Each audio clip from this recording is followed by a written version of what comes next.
Welcome back to Derby for the second warm-up match here for the ICC Women's T20 World Cup. This morning we saw Scotland convincingly beat the Netherlands in the first game of the day, and coming up next for you, we had a European affair earlier, it's an Asian affair this afternoon. We've got Sri Lanka taking on Pakistan here at the county ground in Derby. The good news, after we had a lot of inclement weather around this morning, that first game was late to start, but we did get 20 overs aside in, is that it is currently not raining, so everyone just keep doing those sun dances and hopefully we'll be able to get a full match underway here between Sri Lanka and Pakistan, two teams who have both played in every single edition of the ICC Women's T20 World Cup. But the thing you all want to know is who won the toss, who's going to be batting first. Well, we can head downstairs to Andrew Leonard, who was with the two captains. Okay, time for the toss in our second warm-up match of the day here. The weather gods are just about playing ball, and it's time to introduce my two captains alongside me. Starting with the captain of Sri Lanka, that's Chamari Attapattu, joined by Fatima Sana, the captain of Pakistan, and our ICC match referee, who is Miss Chandray Fritz. Chamari, you got the coin, give it a toss. Heads. Heads is the call, and it comes down as a head. We're gonna bat first. Fatima, you've won the toss. Can you tell me what you're going to do and why, please? We're gonna bat first because it looked like a good track, so we just want to play. Tell us about your preparations. You were across in Ireland for a triangular series. Yeah, we had a good preparation there, but the last two matches was short, so today is the good day for the practice, so we will prepare for ourselves. Final question, what are your hopes for this campaign? It's a hugely important ICC Women's T20 World Cup. Yeah, we will try to play the top four sides, so that's the main goal for us. Hopefully get through to that semi-final. Thank you. Fatima, Thank you. always lovely to see you. That's Fatima Sana, the captain of Pakistan. Time now to speak to Chamari Attapattu. Chamari, what would you have done if you won the toss? It might be a good day to bowl. Definitely we will bowl first because of the condition, and I'm pretty confident about my bowling unit, so if you want the toss, definitely bowl first. Okay, what's going to be the plan with that bowling attack that you have today? You've lots of spin options as always? Yeah, we have spin options and the fast bowling option as well. We come different team this World Cup, so we are coming with different strategy. Okay, final question for you. How have your preparations been? A little bit different. You had a camp in Pallekele, I believe? Yeah, we had a 2 weeks camp in Pallekele, but not like England condition, but yeah. But we played really good two series against West Indies and Bangladesh. We are coming with that confidence. Hopefully we can play our best cricket today as well. We always love watching you bat in particular. I want to wish Thank you the very best throughout the tournament. Okay, that's going to wrap it up from out here in the middle. Pakistan, they've won the toss. Maybe a bit of a surprise. They're going to bat first. Interesting there. Pakistan winning, having a bat first, but the Sri Lankan captain saying she wanted to have a bowl anyway. She backs her bowlers. She seemed very confident in the way she spoke about her side. So the Sri Lankan side heading into this tournament, both teams have played in every single edition of the tournament and neither have ever made it out of the group stages. So we'll be looking to try and change things up here. So Diana Baig, I saw her in action in Ireland just last week playing in that tri-series. So two very different preparations. Sri Lanka, they had a 2-week camp.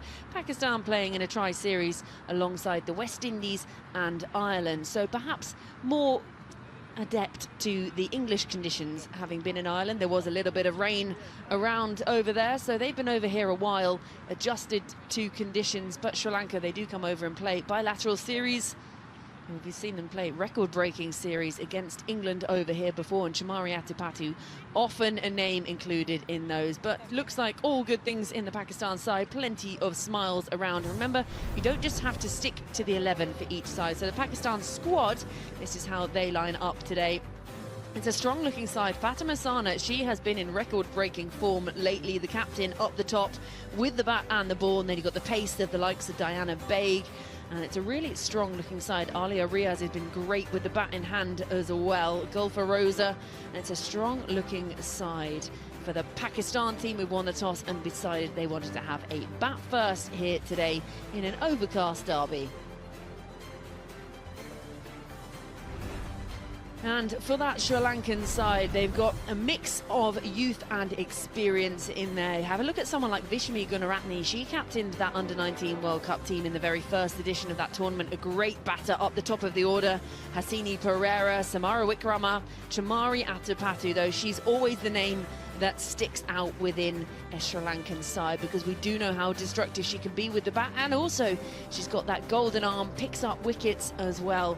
As a captain, she can decide when she brings herself onto bowl, and she does, and quite often can make the difference. So she'll be the strong leader at the helm of that Sri Lankan side today. You can see a few hand rubbings because, yes, it might be, what month are we in? It might be June, it might be summer, but it also is England, and it's not quite the height of the warmth summer they might experience in Sri Lanka. I'm Georgie Heath. I'm joined by Shachi Pai to kick things off this afternoon. A mouth-watering matchup we've got here.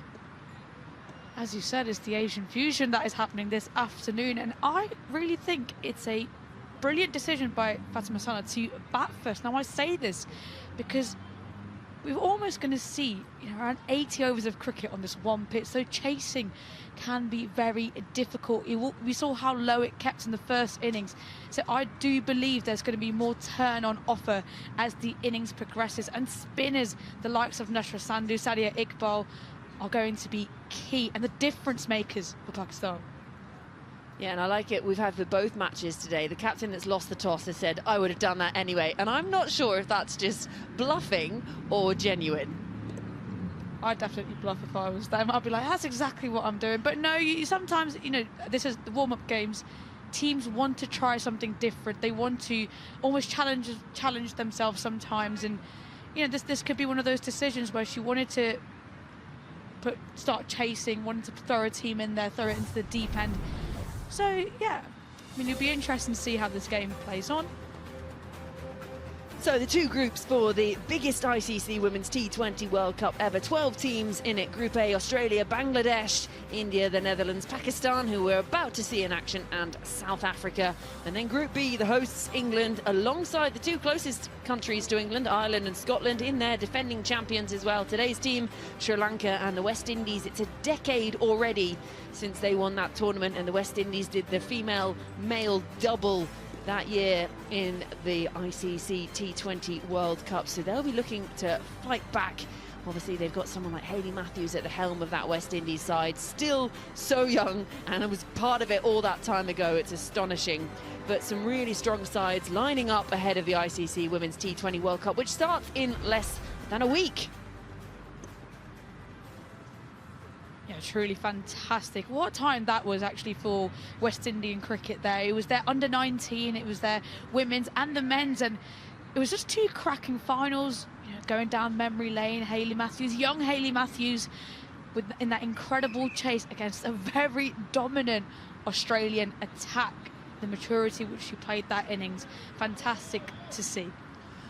And something that makes it exciting is that we come into this ICC Women's World Cup T20 or ODI, and Australia haven't got a trophy in the cabinet as well at the moment. Yes, they've got the Ashes, but it's nothing about that at the moment. We're on ICC events hit. They haven't got a trophy, and they're going to be after blood. The men's obviously had a very disappointing campaign in February in the India-Sri Lanka World Cup. So right here, they'll be looking to sort of turn the tides around. And I think, being a superstition, I love being a bit superstitious. If they bring back the yellow, right, this is what I say, I love Australia. I love seeing them in yellow. There's something about the yellow, and you think, yeah, the Aussie firepower, yes, the trophy winners. So maybe the yellow can bring back some fortune for them. Have you dropped that advice to them? I'd rather you than me go up to the Aussies. I think I know why you're losing. You're not wearing yellow. But they've got a really strong side, as always. You say that with Australia. South Africa, they continually making finals. Always the bridesmaid at the moment. But perhaps they've got that firepower back in. The likes of Dane van Niekerk and Shabnam Ismail back into that side. The youngsters like Kayla Renneker coming up into that side and really making her name in that South African team. But today is all about Sri Lanka versus Pakistan. Two teams who have been there around and about for so long and just not managed to push that little bit further. Yeah, but it's going to be a great contest here for them, both of them today, to sort of put their hand up, make their mark, and almost make other teams look at them and go, oh, interesting here. And Pakistan, I'm led by Fatima Sana, who is so incredible, so passionate about the game. What a story she is, certainly. But I do sometimes feel that if she leads from the front and she attacks the way she does, Pakistan's bowling attack is looking fantastic ahead of this World Cup. And all smiles all around for this Sri Lankan side. See Pereira there as well, just having a chat there with Chamari Atupatu. The team's still waiting to head off the field to then head back on the field to start the game. I think the umpire's just warming them off at the moment, saying, right, you know, the match is starting pretty soon, you know.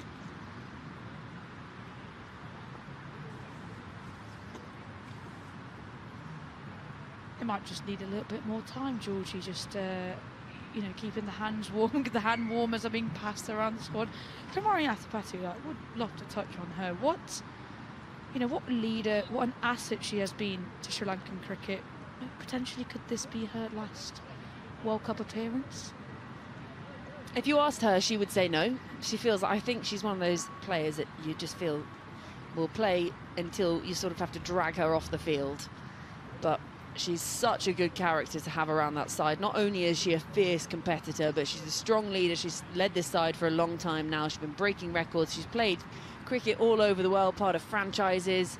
I think it was the WBBL a couple of years ago, didn't get the call up initially, then came in for Sydney Thunder, then was absolutely astonishing with the bat in hand. And she does that quite a bit, actually. She goes, right, you didn't call me up the first time, I'm going to show you how good I am. And that's just the strength in her character at the helm of this team. And it's not just with the bat, as I was saying earlier, with the ball as well. She can really have an impact. It'll be great to see how she utilises her bowlers today, especially in this innings. We saw, you know, Netherlands in the first innings of the previous match used around 8 bowlers, and, you know, we're trying different things and throwing it around. So interesting to see how Sri Lanka will go about this. They do have such a great spin attack, but as we saw earlier, the pitch, it may not offer that much spin at this moment in time. It is keeping a bit low. I suspect it is going to be even lower. It might not be as high scoring as well for this time round, but it'd be interesting to see how the spinners are being utilised. That'll be a key aspect here for Sri Lanka.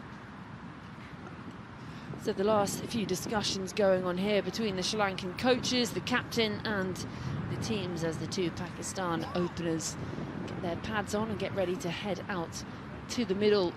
We just saw Goal for Rosa there, padded up and ready to rumble. In action over in Ireland already.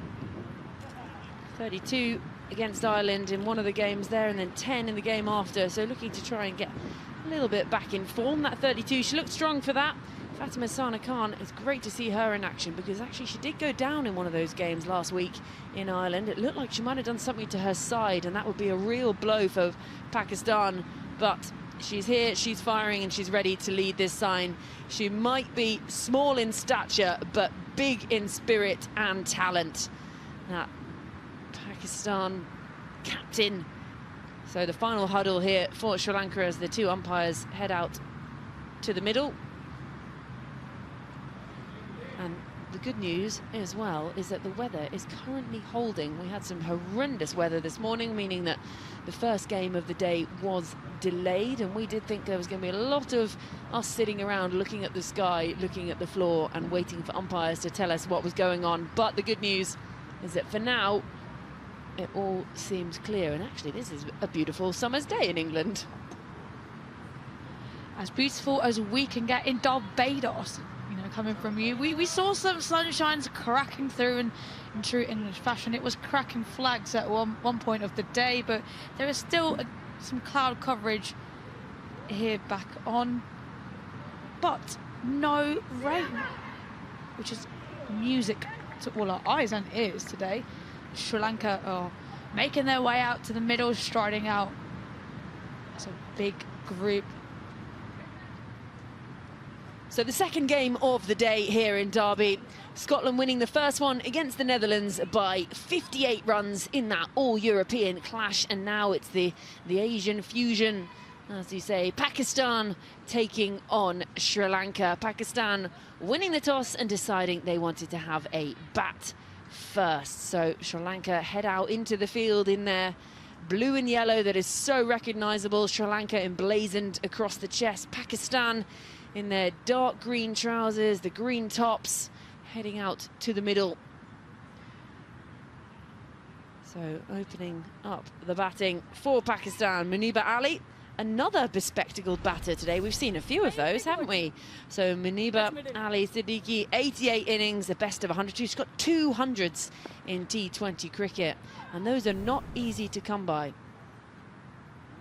And keeping her company at the other end, the previously mentioned goal for Rosa, 28 innings, the best of unbeaten, 62. She's got 250s to her name, striking at just over 100.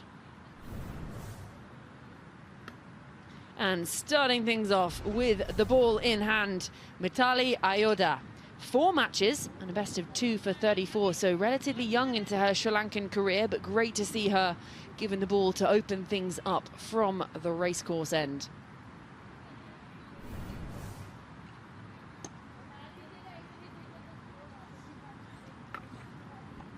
So, pretty regulation, obviously inside the power play, can just have the 2 fielders outside the ring. The left-handed batter to start up, so fine leg and deep square leg out on the boundary. Going through a few high knees to try and keep warm. There's a lot of Sri Lankan arms waving around. Surely the hand warmers are back in the dugout, so you know, different ways to keep yourself warm. We're throwing some shapes out there in the middle. Ready to get going with this game. My favourite is the dead arms, when you wiggle and just sort of flip your arms in front and behind you. That's the one way to keep warm. Or just avoid the winter, like we seem to be doing. In England, the winter is 24 hours, 24/7, all times of the year. All day winter. So just waiting for things to get underway here. Just slightly delayed at the moment. If I knew why, I would tell you. But we're just waiting. Mithali's at the top of her mark. The 2 batters are ready. There's a lot of hands in pockets, a lot of Sri Lankan fielders jumping around. We haven't yet got scores up on the scoreboard, so whether that's what's just holding things off at the moment, I'm unsure. There's a few stretches going on, a lot of hands in pockets. Mithali just hopping from foot to foot, doing a bit of hopscotch to keep herself warm. Oh, and there's a note going off. There's a letter to Father Christmas. So just a letter being taken off there by De Silva. Notes being passed from the field to the coaching staff, which is the opposite way you normally see notes passed.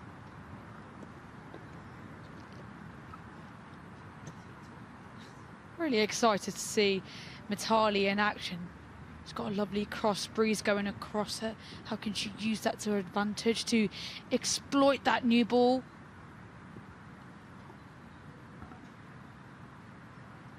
Well, the 2 batters don't look particularly stressed by this delay, both just leaning on their bats, hanging out in the middle. Mithali still going through some star jumps. I think they look as bamboozled as everyone else. Even the keeper's playing catch with their gloves. So Kaushini behind the stumps. And still nothing up on the scoreboard over to our right, which could well be what's causing a few issues.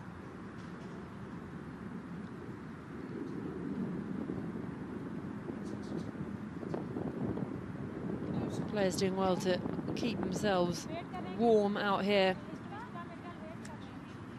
Beautiful venue though, lots of women's cricket played here at Derby. The England women play here a lot, but now it is time for the Sri Lankan women to take on Pakistan in the second warm-up game for the ICC Women's T20 World Cup here in Derby today. And it's a great start. It's a sort of side slingy action coming in from Mithali there. And they're up and running straight away. Brilliant cricket all round. Pakistan off the mark, Muniba Ali off the mark, but lovely Malinga-esque action there from Mithali.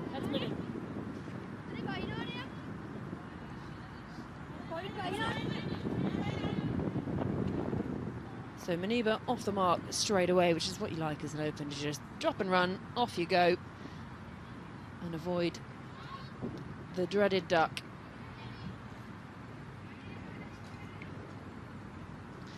So goal for Rosa, the right-hander, just waiting for Mithali here, who's just pushing her field out. Square leg goes out deep.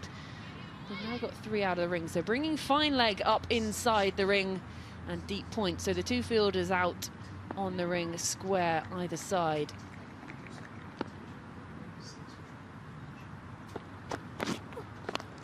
Finds the edge, races away, and that should have the legs on it to be the first boundary of the game.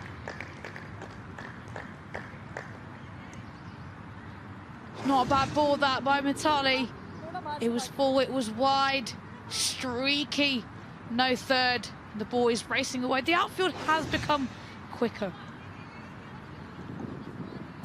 Yeah, it's been greasy today after all that rain early, and then we had a little bit more rain during that first game of the day, so we'll just slick off if it's not soaked and just got that little touch on the top. We'll skid away, so both batters off the mark.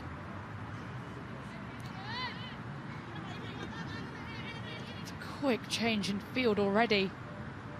First slip comes into play after that ball. Still no third. First slip and a short third in action for Mitali.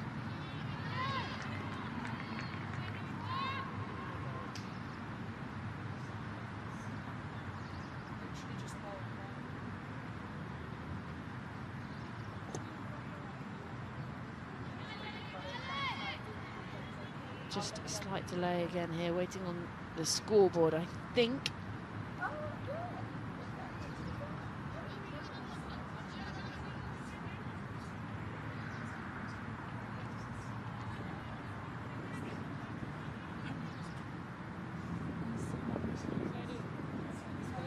Headband on, waiting at top of her mark. Just a little bit of tape across her left hand. Left hand of Mitali there.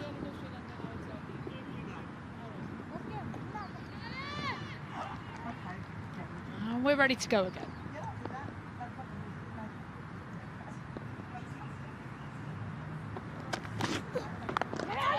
That's well bowled, full straight. And she can only drop it into the offside.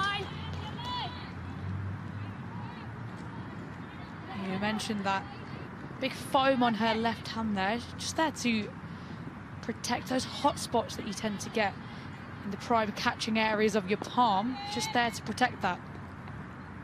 Mitali has had an impressive first 3 deliveries.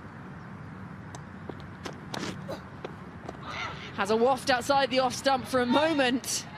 Jamari at first slip. Thinking there might have been something on it. So it's well taken behind the stumps.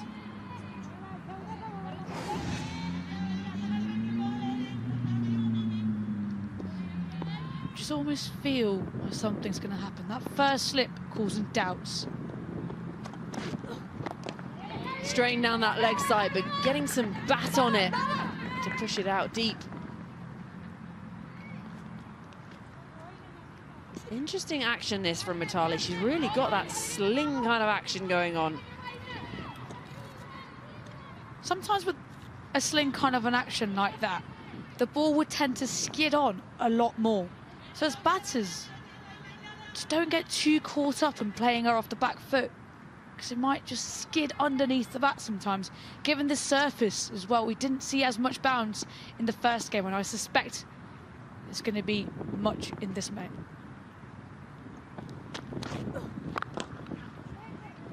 The misfield will capitalise and settle for a single. So a mixed bag of an over, 1 gone, 7 for none.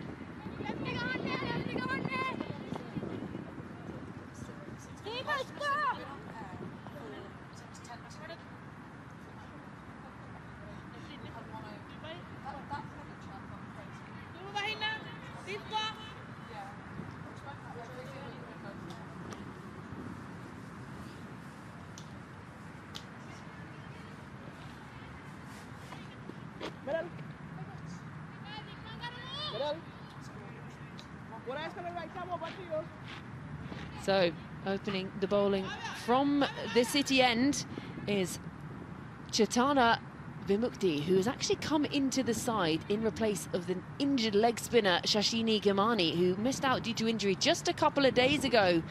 She was moved out of this T20 side, and actually they've decided she's not going to bowl. So, you fooled us all. 1-0 to you, Sri Lanka. And it won't be Chetana.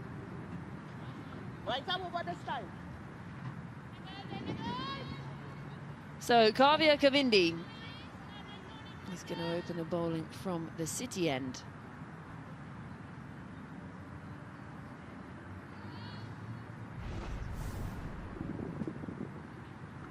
"15 matches, best of 2 for 7. Economy just over 7, not too shabby in T20 cricket.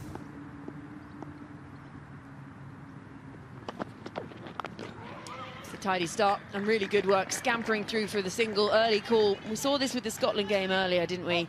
Push that first one hard, put the pressure on the fielder and think about coming back for a second, but always looking to rotate that strike.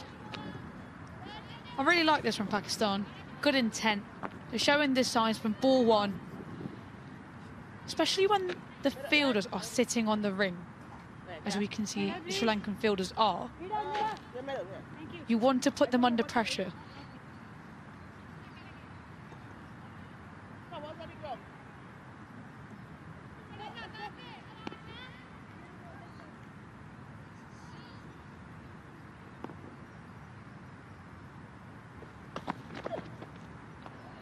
Bit of aggression, dug into the pitch. The bouncer, I like this early on.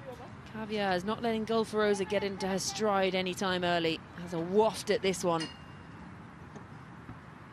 Gulfarosa there advancing down the track, and Kavya saw it and banged it in short. Well, great, well-directed bouncer. She's got the field set for it. Deep backward square leg, ready to take that catch. There it is, goes aerial on the leg side, but forward of square. She'll cut it off, and they're coming back for a second. Have to get your skates on. Perhaps been a bit flatter with the throw, could have been in trouble, but in the end, easy as you like. Brilliant running once again, but nicely picked up by Gulfarosa. Comes back easily in the end for a second. Really nice intent from Pakistan.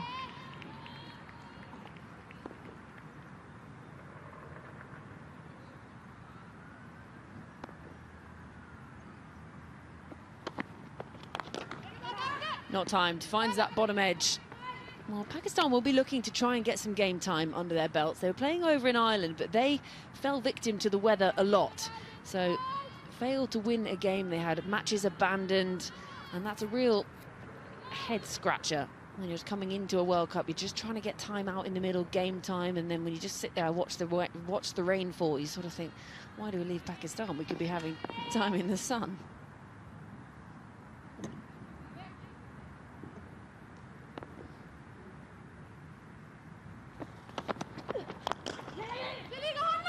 Again, looks to hit this one hard, finds the inside edge, and again scampering through for that single.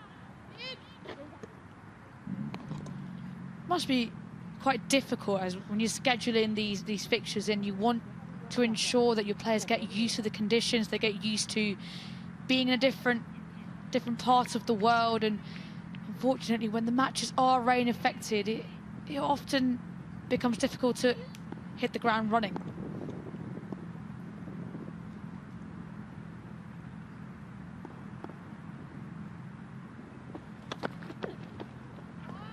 Thought about it, had a waft outside the off stump, but have to go back and finish off this over. And for a team like Pakistan, they played that T20 series, tri-series over in Ireland, and then they had that ODI series with Zimbabwe, and Gulfarosa, 2 centuries in that series as well, so coming off some really good form. So it's difficult then to have a few games when you're sort of sitting around not doing anything. You want to keep that momentum going. Yeah, especially when you're in that kind of a form.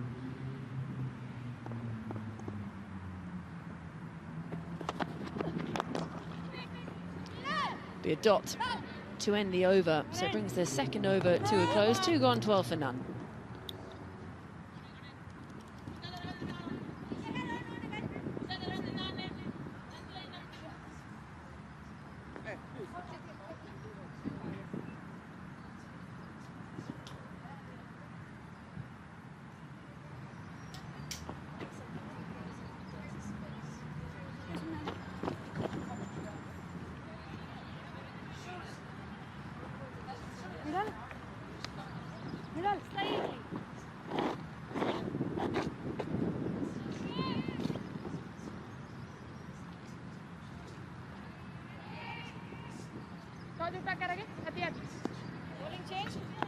2 overs gone, 12 on the board. And we're going to have a change in bowler, some spin into the attack already.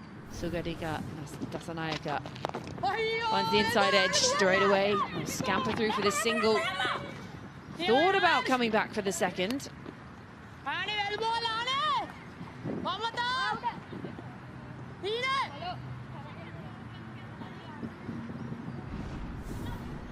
So Dasanayaka, 95 matches to her name. She's got 6 3-wicket hauls, and that economy just over 6. And yes, you can take wickets, but if you can keep it tidy and tight and keep a really low economy, 6 is pretty good in T20 cricket.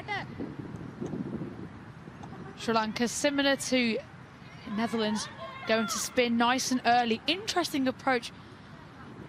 Aniba Ali so strong on the sweep, so causing a change in field. Square leg comes back up in the ring, got long off and deep mid-wicket in action. Pushed out wide. Bowling to her field, nice from Dasanayaka. I really like this field too, Aniba Ali.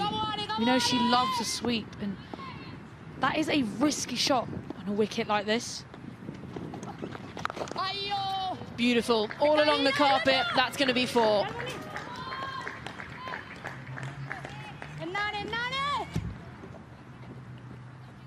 Excellent looking stroke by Aniba Ali. Shuffles across the stumps, down on one knee and smothers it along the carpet. Sounded beautiful off the bat, and the result was as beautiful. She's listening to you. She's listening to you. Almost like you know what you're on about.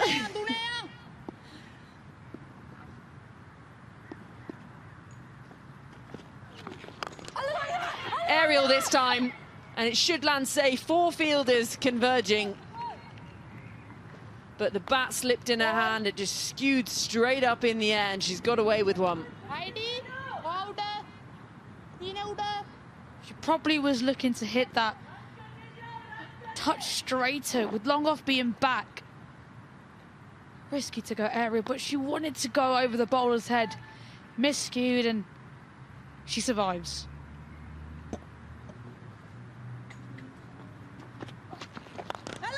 Great use of the feet and really well stopped in her follow through from Dasanayaka. That was hit hard.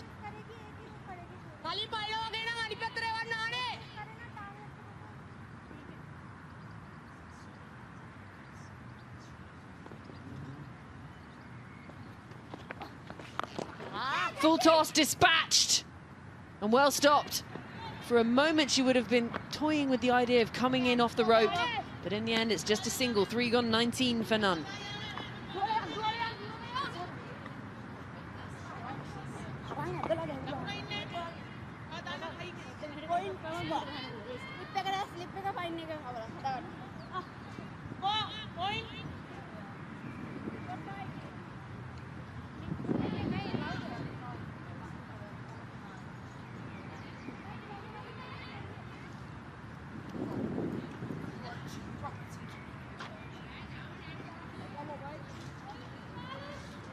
Three overs gone, 19 for none. Pakistan winning the toss and deciding they wanted to have a bat first. They'll be happy enough with this as a start. So Mitali to bowl her second, changing ends. From the city end instead of the racecourse end. Aerial, beautiful looking shot. Couple of bounces. And goal for Rosa, starting to show why she had that record-breaking run over in Zimbabwe. What an incredible shot. Picks it up beautifully. Whips it over mid-wicket. Couple of bounces. 4 runs. She means business. Chewing the gum. Looking down the barrel at the bowler. Saying, come at me again.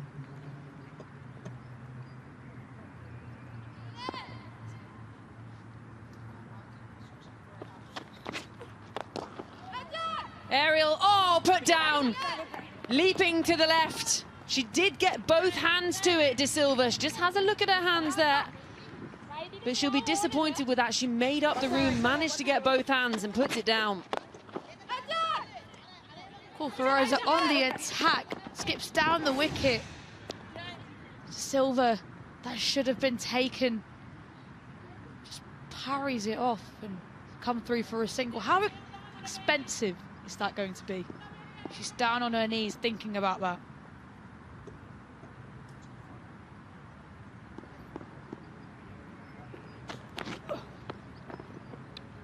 That's kept pretty low. Just got away with one inside that wide line. You can see what they're trying to do. Mid-off is quite wide, with Mitali going across Munib Ali, getting that natural swing away from her. They're almost asking her to hit a lot straighter. The field on the offside is packed. Inside out, up and over. And the chase is on. She does really well with that diving effort in the deep.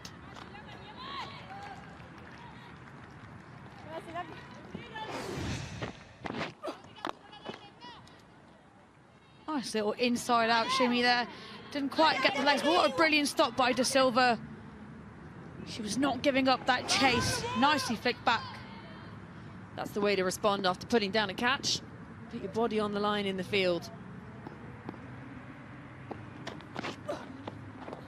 Well bowled, looking to swing across the line. Keeping a little bit lower as well. Interesting to see that they've kept the fine leg and deep square leg, knowing that she's going across Munib Ali. It would have been worth to almost have a third man in place. Just feels like a wasted fielder at fine leg.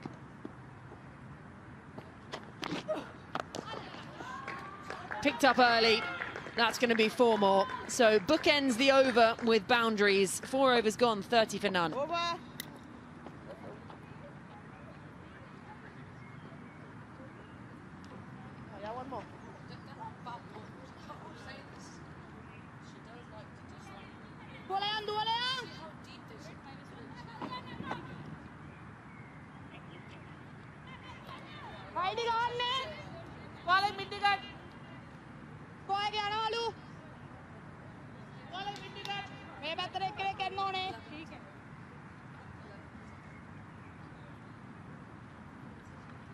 So 11 coming from the 4th over, and we're going to have another change in bowler.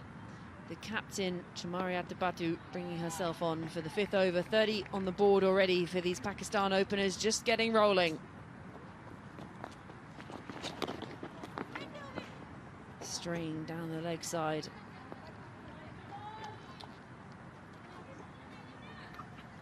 So the captain always happy to bowl in her shades. 158 matches, an absolute stalwart of Sri Lankan women's cricket. Sri Lankan cricket as a whole. This one darted into the pitch, but finds her line. Just mentioning on the previous over, 2 boundaries coming off it, but they weren't bad deliveries. Both of these batters, especially to seamers, standing deep in their crease, managed to get underneath the ball and make the most of it, playing to your strengths.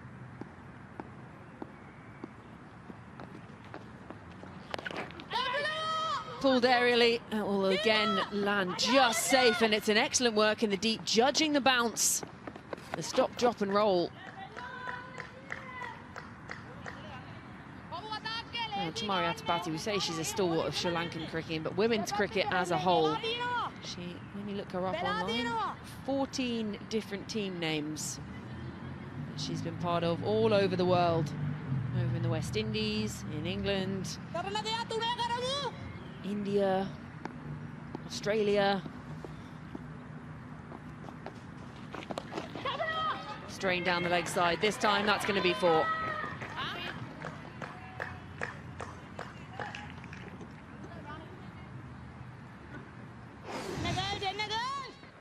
Brilliant shot by Munib Ali, drifting on her pads, and she just helps it along the way. It's really as easy as you like. Pakistan now 38 for no loss, and really storming ahead in this power play.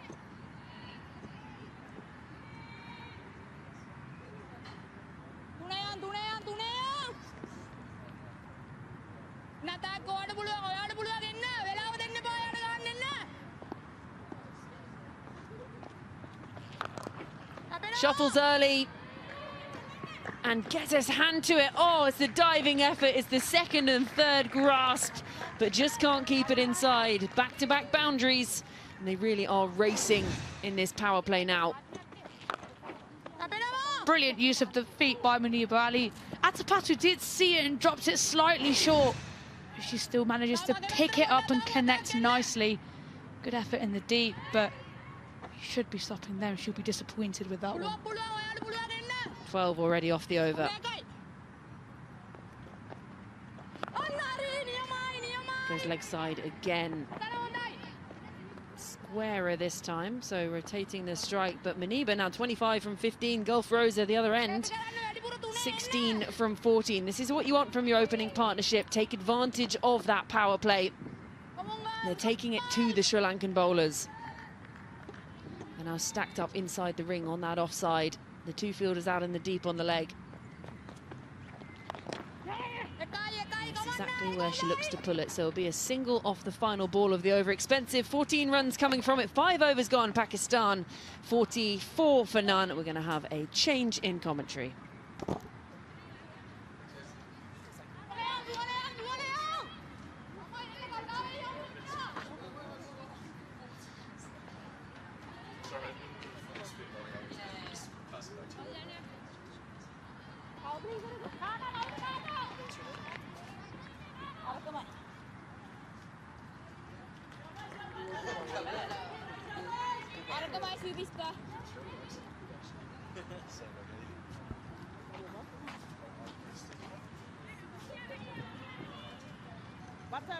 Flying start for Pakistan. Really impressed by the intent that Muniba Ali and Gulf Rosa have shown, and very much already justifying that decision from Pakistan to bat first. Would have looked up to the skies and felt as though it would have been a bowl first kind of afternoon, but they've backed their batters. The two openers have answered with real quality.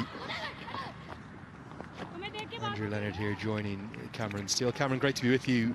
For me, for the first time today, this is really impressive stuff from Pakistan. Thank you, great to be here. They've gone hard in this power play. Been especially impressed by the left-handed Muniba. Her adept play of spin. Fascinated by her technique.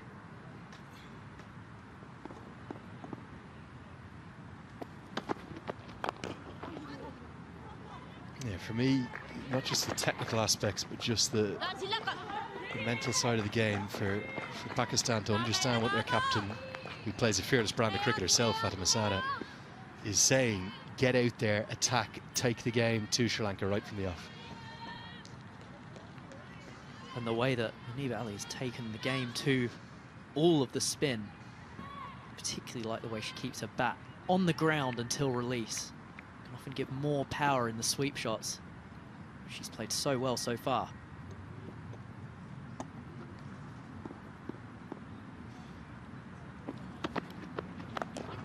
I think it was a cutter, a slower ball that was well picked by Muniba. 50's going to come up in ground style.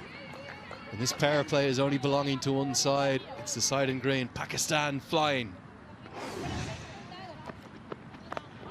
It indeed was the off-cutter. Well weighted there from Muniba. It can be tough to hold the shot back. But times the ball to perfection to that vacant mid-wicket region on the boundary.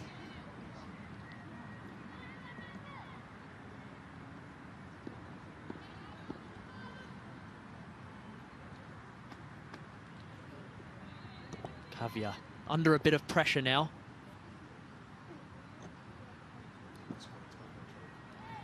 Seven off the over so far.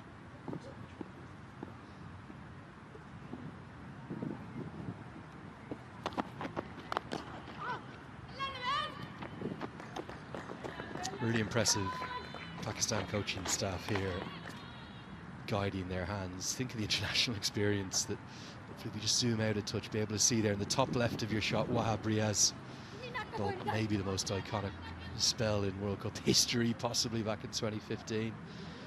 Shaking up Shane Watson and Steve Smith at all down the Adelaide Oval. Imran Farhat to Abdurrahman. There's a spin bowling coach in Abdul Majid as well. So 4 international cricketers, all with international experience, guiding the Pakistan side, who had good preparation of that Irish tri-series across the water. Wahab Riaz of Derby played down here. Remember, I wore a bib as 12th man when I was playing for Durham against Derby, and he bowled the speed of light under the lights here. There was also Hardis Villian as well, South African, who had some lightning pace. He looks in good nick still, doesn't he, Wahab Riaz? I wonder, has he been wandering around some of the Legends circuits as well? Certainly looks like he could still bowl. Pretty mean, fearsome delivery. Do you remember that spell back in the 2015 World Cup at the Adelaide Oval? Do I? Watched it with my mates at uni when I was at Durham. Oh, great stuff. Good running. They'll get the quick single, and the power play very much belongs to Pakistan. 53 for none. And that will get us to the first drinks break, with Pakistan's batters coming together with their coaches to just take in a bit of guidance. Sri Lanka, well, they'll need to find the breakthrough. It's 53 for none.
Welcome back after the first drinks break. Both head coaches out, and very, very active. Wahab Riaz, the new Pakistan women's head coach and team mentor. He was really specific with his 2 openers, just talking about exactly the approach he wants now for the next phase of the game. I think he'll have been delighted with how Muniba and Ferosa have started, but just talking about now exactly what he wants to see in the next overs, probably this phase 7 to 14. And then in the foreground of the shot, you just saw Jamie Siddons, the Sri Lanka women's head coach, speaking to his team about what I thought might have been a change in approach. I thought we might have seen some spin outside of the power play, but instead it'll be more seam. And with it been a play 15-a-side match. Jethana Vimukhi will come into the attack for the first time. This is the racecourse end of the ground. Surprised not to see a bit more spin on offer. I know it didn't turn much in that morning game between Scotland and Netherlands, but it tends to be Sri Lanka's strength. A little bit surprised, especially with the first over spin from Dasnayaka. Looked as though there was a little bit of trouble at times until Manib started sweeping. I suppose there's plenty of time over the next few weeks for Sri Lanka to show off their spinning prowess. Chipped in the air and just over the cover fielder. Ali getting good reward again for her intent. It's been a real trademark of this innings, isn't it? Going at pretty much anything, particularly anything short of a length, whether it's a cut shot or a pull shot, picks up that length quickly. What I would say about the spin versus seam debate is that when the seamers have bowled straight, they have been the more threatening of the bowlers today. I haven't seen loads of spin. Didn't see the Netherlands get it completely right this morning. It's a definitive and very blatant change in Ali's approach, because historically she's been criticised in this format for her lack of aggression at the top, her lack of ability to get the strike rate above 100. Career strike rate just 98. Very prolific in terms of her run scoring ability in the women's ODI game, but T20I's just been struggling to get going at the top. But so I suppose you can clearly see it from Wahab Riaz.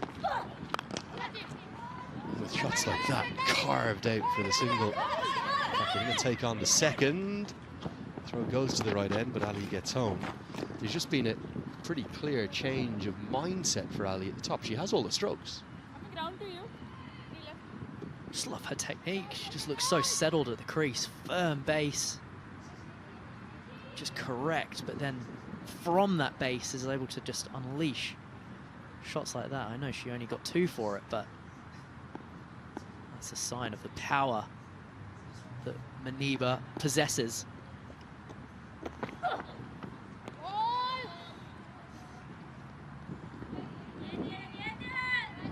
Too short from Mukthi, and arms will extend.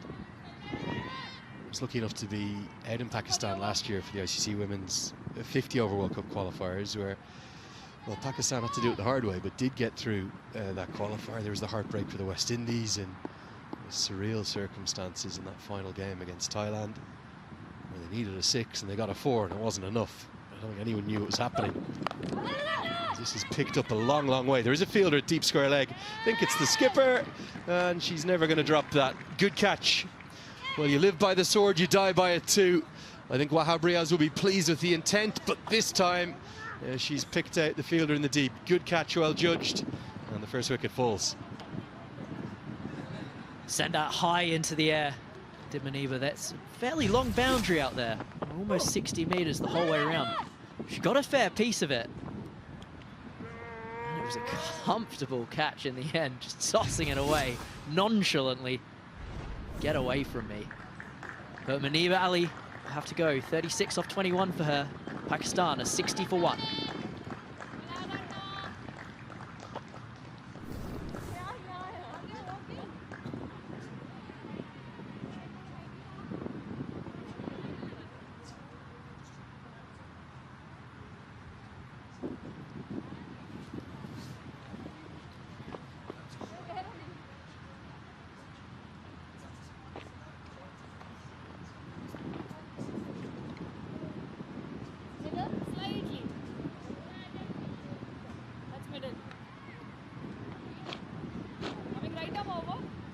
So the first wicket does fall. Sri Lanka needed that.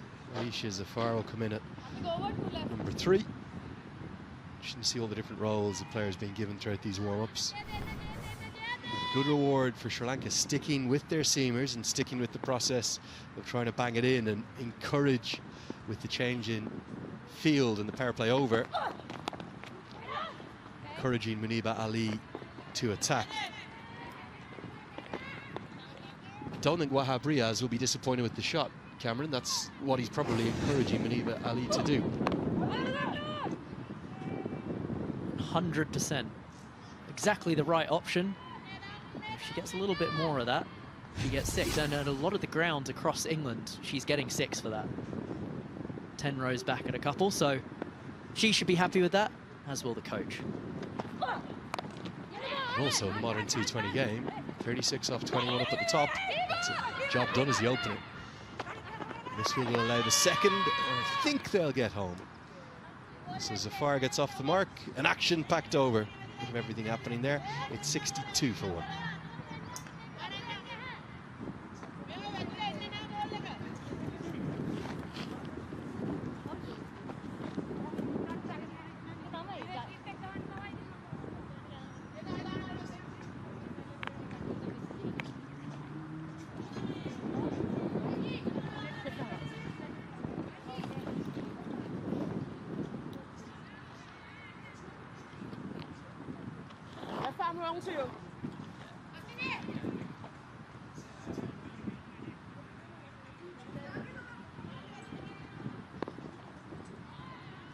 Well, we thought we might see a bit of spin outside of the power play. We will now. Desanayaka will come in for her second over.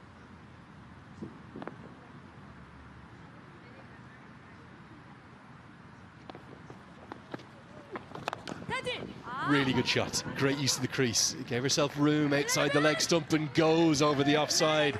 Gets a boundary. Very clever batting.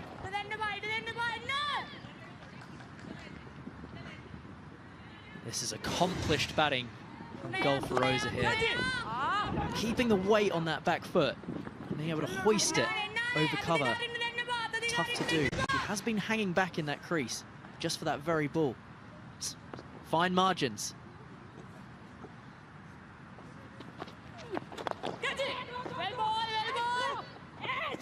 Nice to see Ferosa continuing to attack as the diving stop will save the boundary despite the loss of Ali. This looks like a very different Pakistan outfit under Wahab Riaz. There's significant change, a more modern change and approach from this Pakistan side. I'm impressed. I'm impressed too. Also impressed by the little 1-2 just then from Golferosa, hanging back to hit that first ball for 4 and then coming down the track, pumping it down. Only for 2 runs, but the idea was bang on. There's going to be a change of angle now for Desanayaka. Come round the wicket.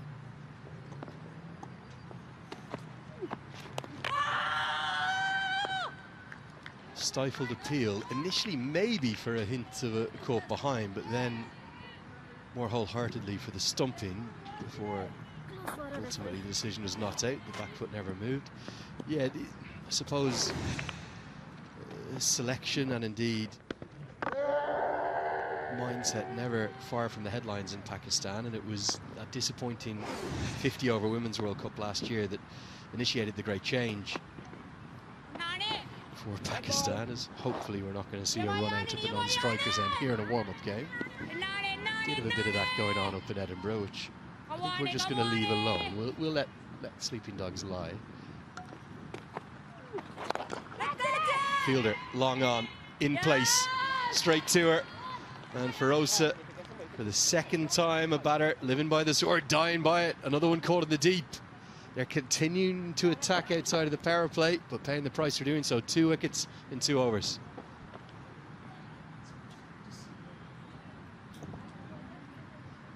Change of angle does the trick. My apologies before for saying it was around the wicket. She's over the wicket this time.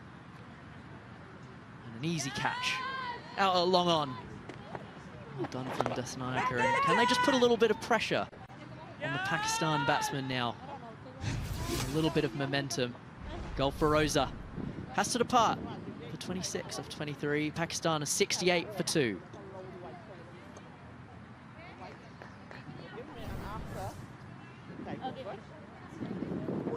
Any color, not white. Any color, not white.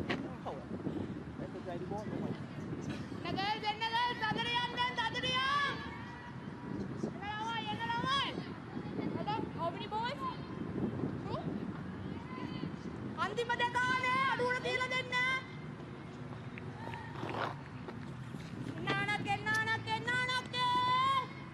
Two wickets have fallen in pretty quick succession.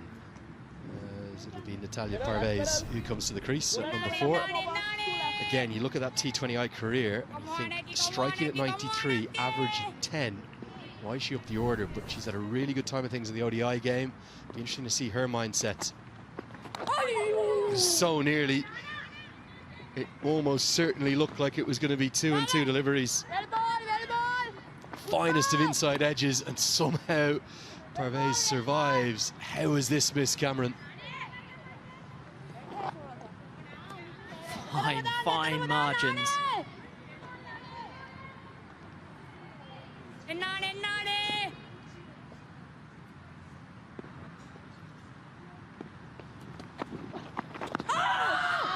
Good stuff from over the wickets from Dasanayak. A good over, 8 from it. It's 70 for 2.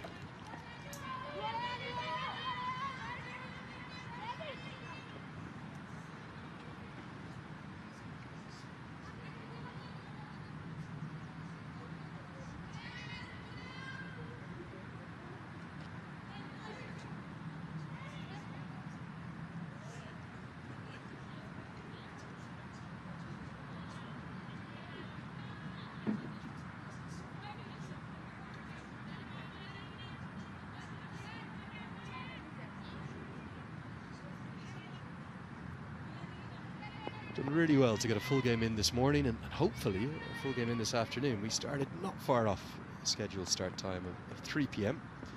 And at the moment, the weather just about holding on. There are a few dark clouds around.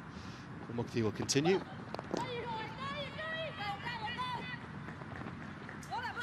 We won't get the second. You can see clearly, but Pakistan have come here with the game plan, and that's one to be much more aggressive. Is the PCB confirming Wahab Riaz's appointment back in January? It's kind of set about this chain of events. He started his tenure with that white ball series against South Africa back in February, but then the assistance of Imran Farhat and Abdul Rahman. Huge amount of experience, and all three of those cricketers played in a certain style, didn't they? An aggressive style, an attacking style. We hear the word white ball reset quite often in and around English cricket. Cameron, is that what Pakistan have done here with the women's side? I suppose so, but it was a golden age of Pakistani cricket, really. So let's hope that it, for the sake of this team, is a golden age of Pakistan women's cricket. With Wahab at the helm. Chipped into the offside, and Atapatu takes the catch. And in that very innocuous style, no celebration, just says thanks for coming. That's number 3. And Parvez looks for the big shot early in her innings, and it's another one that goes 3 in 3 overs. I've found my new favourite celebration.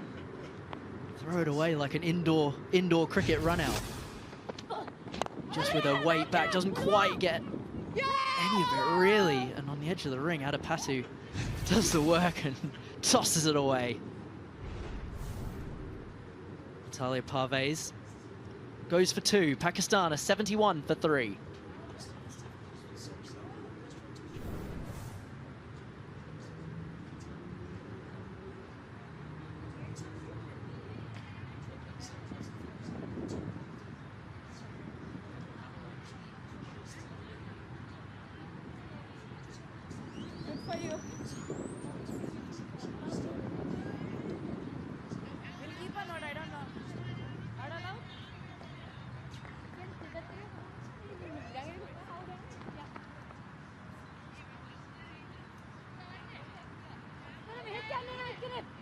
Well, all sorts happening.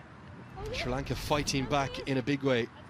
Sarah Jabin will come to the crease, still new into her international career. Another that's been selected with an aggressive strike rate up over 130. Pakistan, well, having had such a good power play, collapsing in a heap, and it's leaving real concern for Wahab Riaz and co on the sidelines. Pretty clear that at the drinks break, Cameron, the instruction from Wahab Riaz was to continue to attack. Good hand from the keeper will keep it to a single. The approach has been the exact same, despite the fielding parameters being very different. 4 fielders out at this stage. I don't mind it. The intent has been there. We just haven't quite got the execution right. You can go one of 2 ways. You can either consolidate in this period or keep going hard. I suppose it's indicative of the style that they're going to play for this competition. Jabin at the non-strikers end there. Just out of your shot. She warming up like she was at a driving range. Kind of just expansively shadow batting, trying to hit every ball for 4 or 6. I don't know if she's going to continue doing it, but clearly the mindset is go out there, Pakistan, and attack. Well, we haven't seen a maximum yet today. Perhaps she's pumped up. Perhaps we can see one from Jabin. Short time. Well, there's a shot a minute happening at the moment. You can't really take your eyes off this contest. 72 for 3.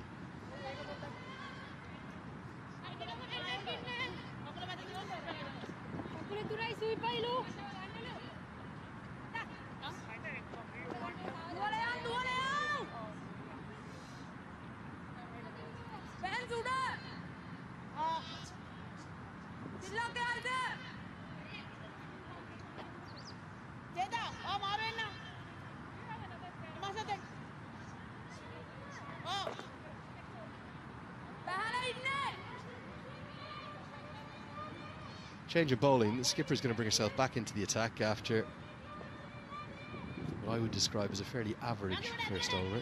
Didn't quite get it right with 14 runs coming from it, but now with the fielding restrictions having been eased, she's brought herself back into the attack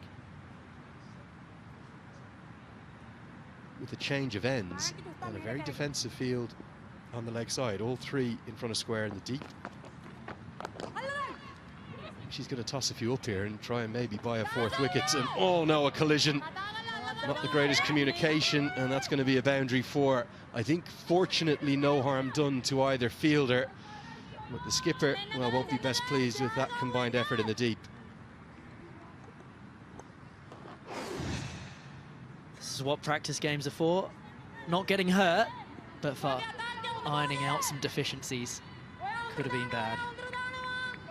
Thankfully, they're okay. Sapati won't be best pleased. Well, the shot a minute continues from Pakistan, and to a ball like that, you can understand why. It was short, and the dive in the deep is just going to do enough. You're going to take on the 3rd, and the throw will come to the keeper's end. It's at the stumps, it's at the helmet. What exactly is going on? All happening out there. Just wonder, we're going to have a concussion check as well for the keeper. That might have flicked off the bail and into the grill. And yes, we will have a concussion check. Well, that was like 7 deliveries in 1 right there.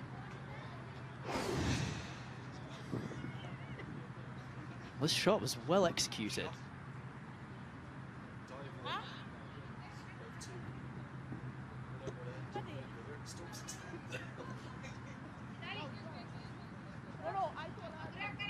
Absolutely everything has happened there. And crucially, Cameron, a big smile on the face of the keeper, Kashini. We do have to go through the process, but again, that was just a deflection. Don't get any damage done. You ever had the concussion protocol done? Long before my time, never actually had it. I think I only got hit in my career once in the helmet. It shows how long I stayed at the crease. Not awfully. What about you? Or just how good you were on the short ball? The opposite of that, I assure you. I've had a few. You usually get the eye test, seeing where you go, what day of the week it is. And maybe if you have to get the serious test, you get some words that you've got to repeat in order. I think I remember them. I've had the test so many times. Elbow, apple, dollar, monkey, mirror. Bit of a delay for the 5th one. We might get the other cognitive skills of Cameron Steele just checked out on our next break. Approaching the halfway stage, this game has actually turned on its head, hasn't it? Dominant opening partnership for Pakistan. Sri Lanka with the fight back here now. it looks pretty clear that Pakistan are going to continue to play their shots, though, and apply pressure. They're running between the wickets and their aggression of the strokes. You're saying you like this is the modern game. This is the way to play. This is a route for Pakistan to that semi-final spot potential. I do like this approach, and particularly the shots this last over. There's just been a little bit more measured. There's some along the ground, and then targeting that one shot over the bowler's head. I think they're playing a shot a minute. I think everything must go. We're in that territory. But there's been minimal risk this over. It's been a much different kind of aggression. I just like the way they're going at it, though. I think historically there's been criticism of this Pakistan women's side for being too cautious. It's the absolute opposite now. It'll get us to the halfway stage. We'll get those scores checked, but we think right now it's 81 for 3.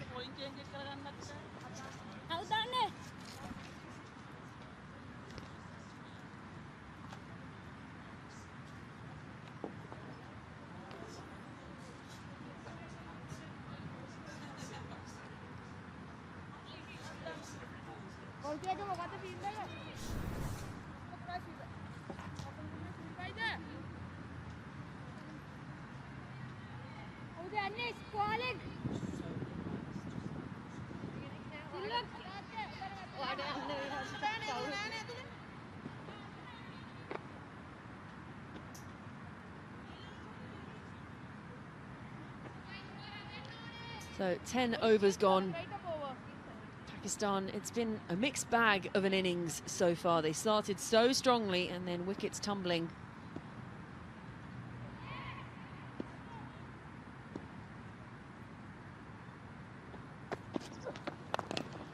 Full toss, clubbed down the ground, not timed. So we'll just be kept to a single. Pakistan right now would really be looking to rebuild, get going with a partnership again.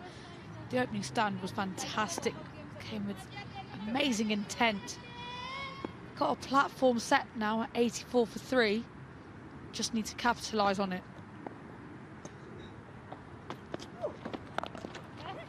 Yeah, Waits on this one looks to cut it away, but there's protection for that. Bowling to her field nicely here. I'd like to see potentially more attacking field settings from Sri Lanka. Now I say this because Zafar, who's on 4 of 7 balls, necessarily don't need those 4 fielders out. Can they put pressure on, try and get more wickets in this phase? Atapatu, no mistake. There's the celebration, a hat-trick of those. And another one goes down for Pakistan. Excellent, excellent from Sri Lanka. This is what pressure does to you. And now we see the back of Sarah Jabin. Take a look at this wicket, skips down the track, goes completely across the line. No mistake by Chamari Atapatu, who is a magnet today to that ball.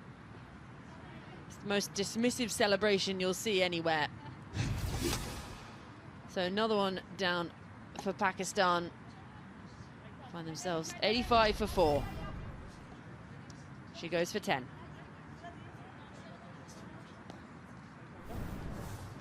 Jersey number 10 का? आपका jersey number 39.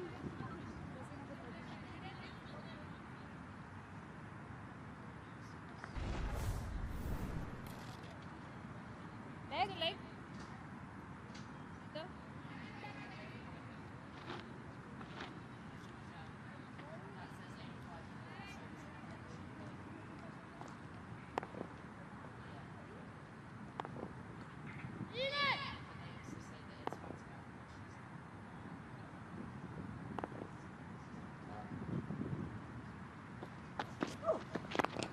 Well bowled, targeting right at the toes of the new batter.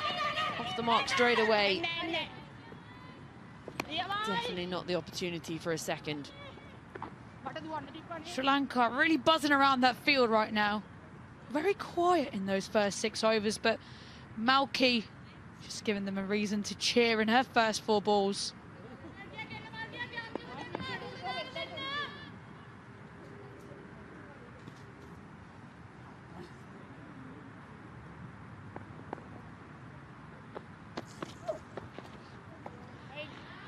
Just losing her line, that extra bit of aggression, moving away down that leg side.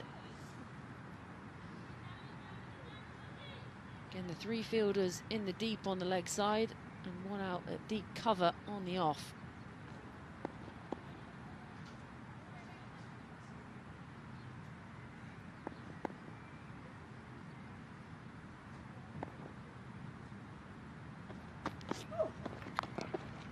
Gets down, pulls this away all along the carpet. Just 1 more to the tally. Things have seriously slowed down for Pakistan. They got off to a racing start, dominated in the power play, but since then, it's all been all about Sri Lanka. Very much hitting square of the wicket. If we take a look at any of the wagon wheel of these batters, Sri Lankan bowlers will be looking to go fuller at the toes. Top edge. That'll race for 4. Much needed boundary this for Pakistan.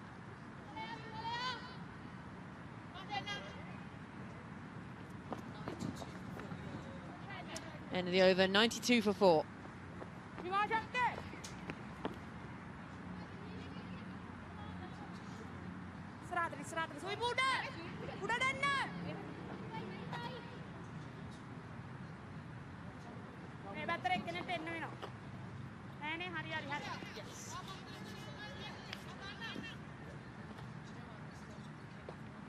left arm wrong too.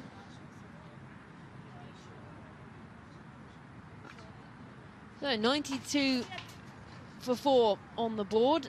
Nimasha Madhushani with the ball in hand coming from the city end. Just waiting while long off is pushed slightly wider. Darted in this time again, pulled leg side. Maria Tapatu, the ball magnet, attracts it once again. The nonchalant ball magnet. Got a word for her new celebration at Tapatu. Bit of aura farming she's doing with those catches. She's right up there in the aura farming for sure.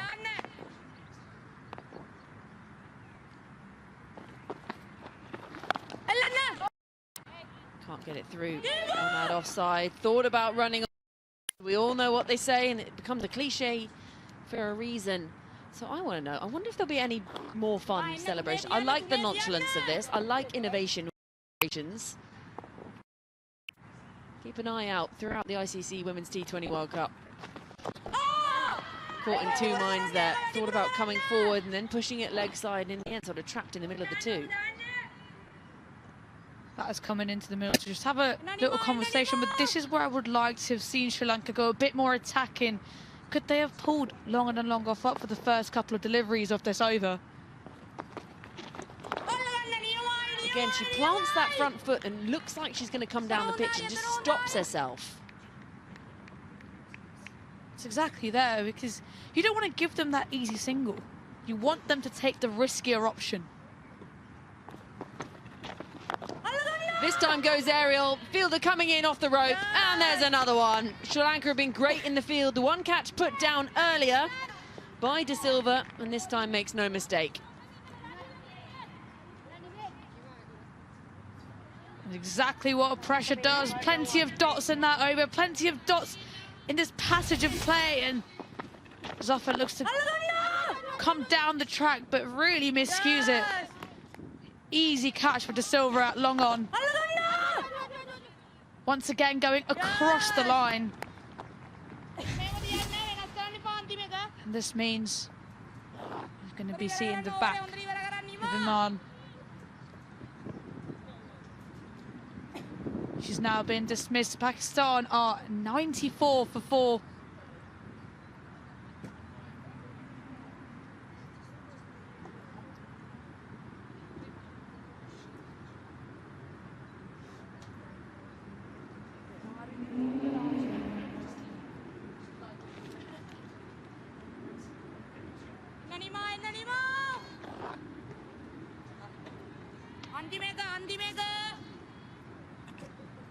Leg. Leg, yeah. Left arm wrong, one left. So the captain, Fatima Sana, comes out to the middle. Pakistan 95 for 5 in a little bit of strife after that rocketing start they got off to earlier, and she's off the mark straight away. An easy as you like punch up to long on, and one more added to the tally. End of the over, 96 for 5.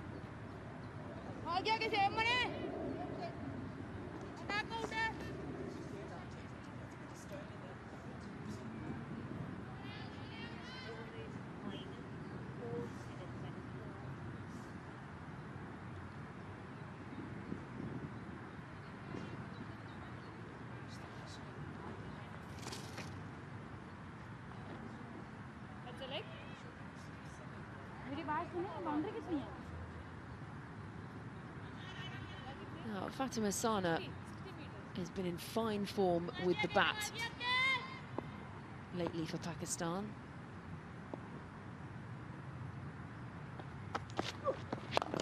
She's giving a juicy full stop. That's going to hurt. Stick out the boot, right off the toe. The Football World Cup is also just around the corner. Get yourself in.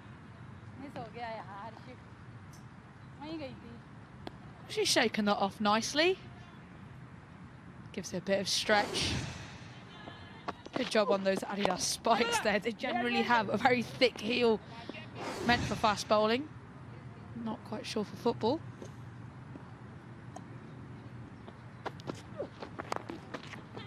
Just reaching for it outside that off stump. Yeah, she made a 15-ball 50 against Zimbabwe midway through May, did Fatima Sana, breaking all kind of records. Previously held by Soph Devine, Phoebe Litchfield and Richard Ghosh, so not bad names to overtake for the Pakistan captain, the all-rounder, the linchpin of this Pakistan side.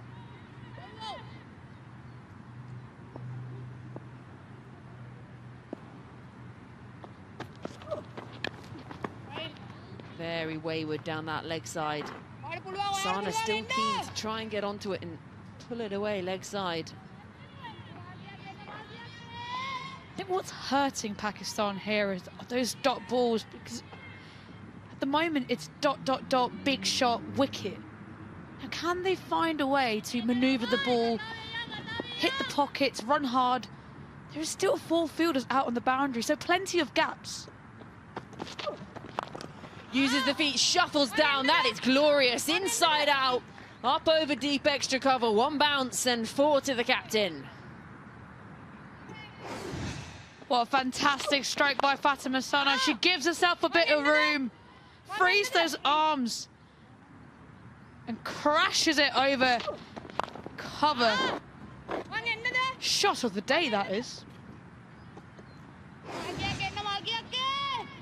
Small in stature, but when it comes to timing, it's perfect. Keeper now up to the stumps after that shot, trying to mitigate Sana coming down the wicket.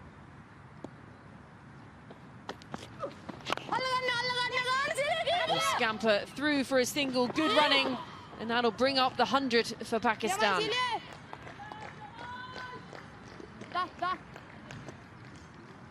Be great to see how close that would have been.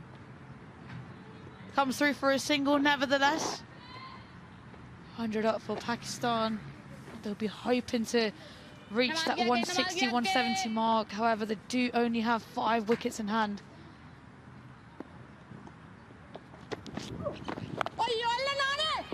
That's well bowled. Just not giving her any room to pull it away. To step back a long way to give room to slash it through the offside.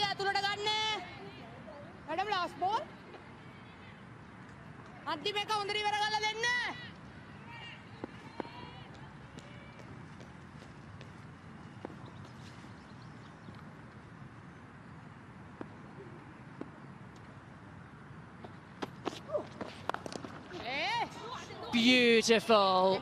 Given a bit of width and pounces on it, carves it away, and it's a 4 more in the bag for Pakistan.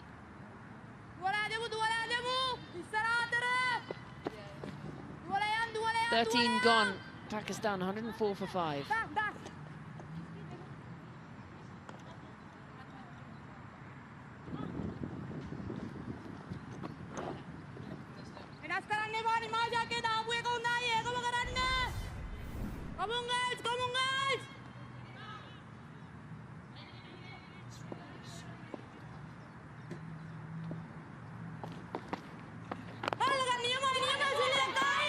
Just tops her up.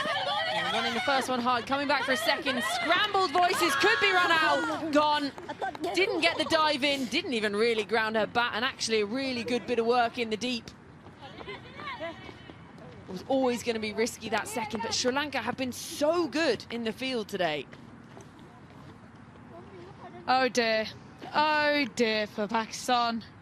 Real mix-up in the middle, both batters just looking at each other, asking the questions, and the only question they should be asking is, was there a second run? Was that necessary? Partnership is so crucial here for Pakistan. They set off convinced and then just were not in. Hashita making no mistake. Nicely picked up. And takes a stump, and we are now seeing the back of Ayesha as she has to depart. Pakistan now 105 for 6.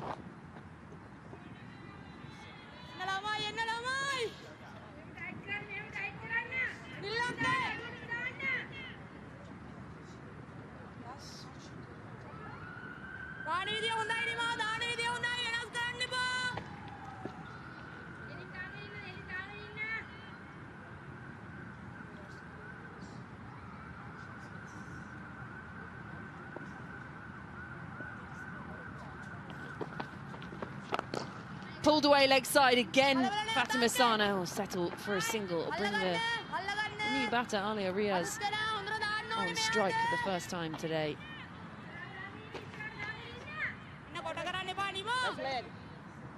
Pakistan desperately need a partnership here. Still around 6.4 overs to go. Don't want to run out of wickets towards the back end of the innings.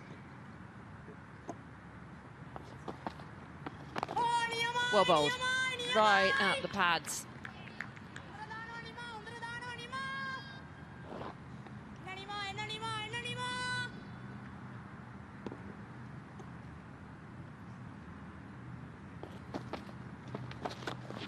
Down on one knee, that's naughty, round the corner, and a good bit of work again in the field. It can so often be the difference between sides is the work in the field. And Madara there joining in with Sri Lanka's antics in the field today.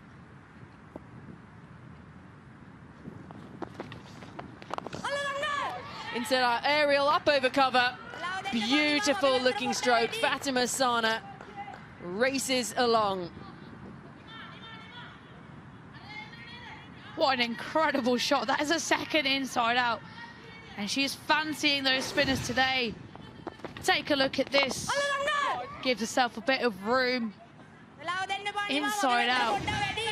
And crunches it. Sounded delightful off the bat. 111 on the board for those who are superstitious and take a foot off the ground.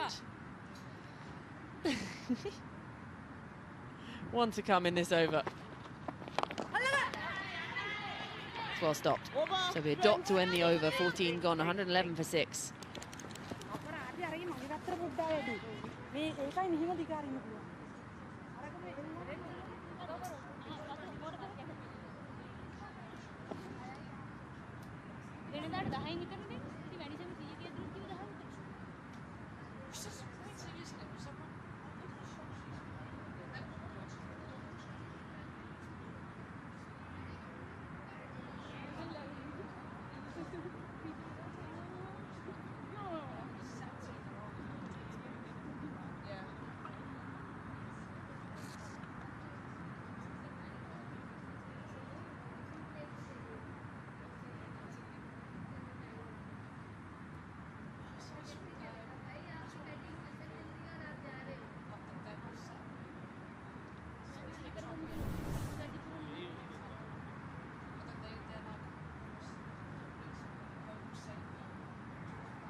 Yeah, that is what the groundsman told us.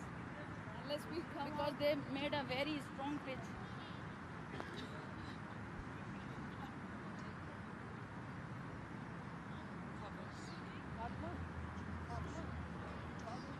So back from the drinks break, and in that time, Mother Nature has come to the party, and it is raining out there, but it looks like we're still going to continue here. Umpires keen to get play back underway. Two fielders being pushed out in the deep square leg, deep mid-wicket, and we've got a long on and then a deep cover, the 4 out in the ring outside the power play in the women's game. I can see the ground staff trudging around, hands in pockets, but good, they're all got shorts on, because that's what you should do as a ground staff. No matter what the weather, big coat, but still shorts. So now deep cover coming up inside the ring and long off going out.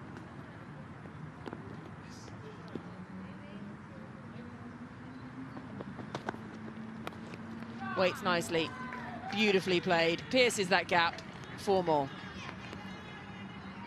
It's Ali Arias' trademark shot.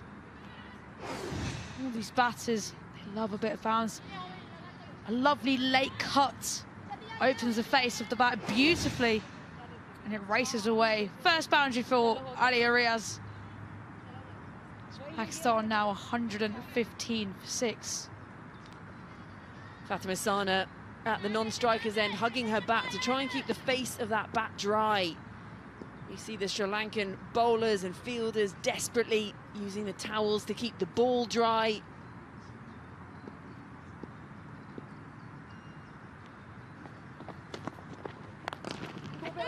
Well kept down by Ali Arias, running that first one hard. Going to keep it to just 1.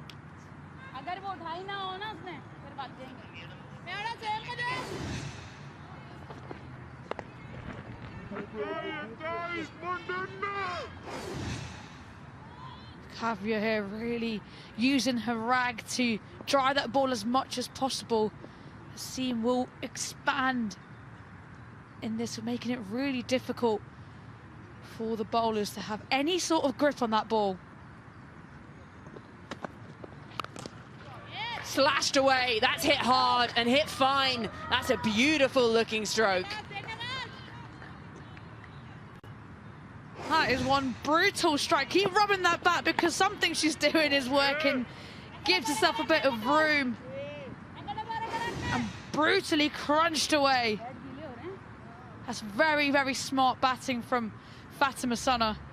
You can almost sense what Kavya's going to do. He's going to hitting the deck hard, going for the shorter length, but she really should be looking to pitch it up as much as she can.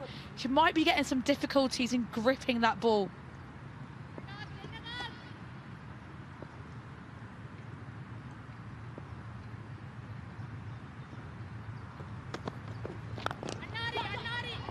It takes out Ali Arias. It drops her bat at the non-strikers. She's done all that effort to keep it dry, keep hugging it, and it gets taken out by her captain and dropped on the floor.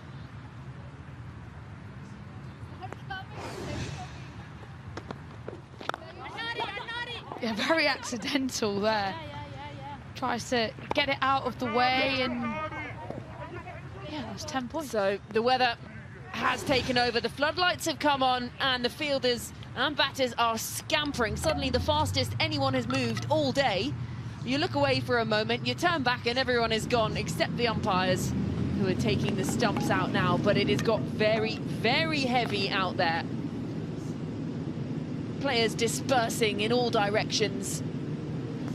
It's very, very rainy. Welcome to England. Hope you've got your sun cream on. Get yourself a cup of tea, and hopefully this might be a short shower. But I can see the ground staff in front. The hovercraft is coming on out to the middle, and it is very, very damp. just as the Pakistan batters were getting going again, Fatima Sana racing along nicely, continuing in her good form, 17 from 11 she's on at the moment. Alia Riaz at the other end, 6 from 4. Sri Lanka sharing it around again among the bowlers. Remember, Pakistan winning the toss and deciding they were going to have a bat today. Chamari Atapattu, the Sri Lankan captain, saying that's fine by us. And it showed just how good they are in the field today. She's taken 3 catches and they have been clinical. Just the one put down by De Silva earlier on today. But other than that, Sri Lanka have been right on the button in the field.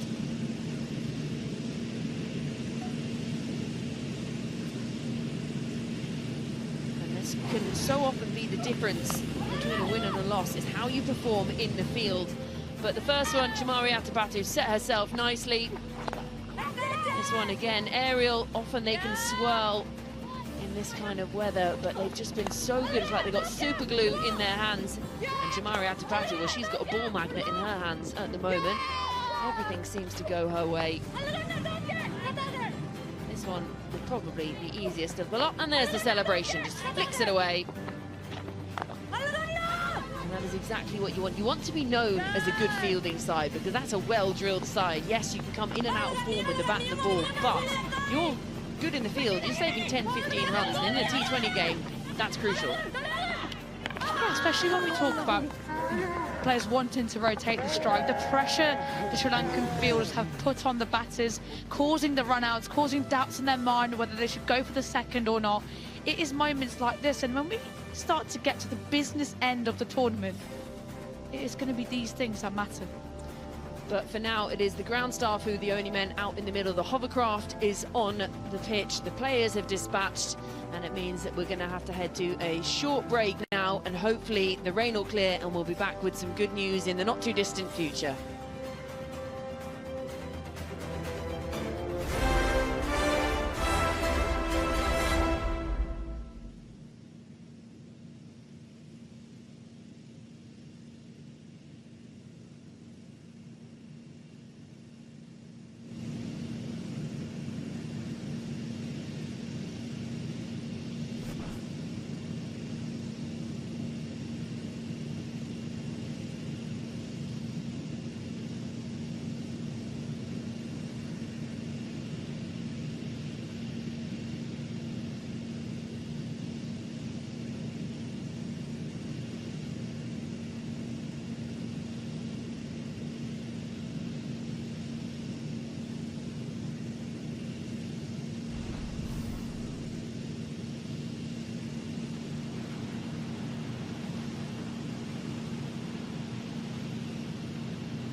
Welcome back to the County Ground in Derby. It's the opening day of this ICC Women's T20 World Cup warm-up matches, and what a few overs we've had.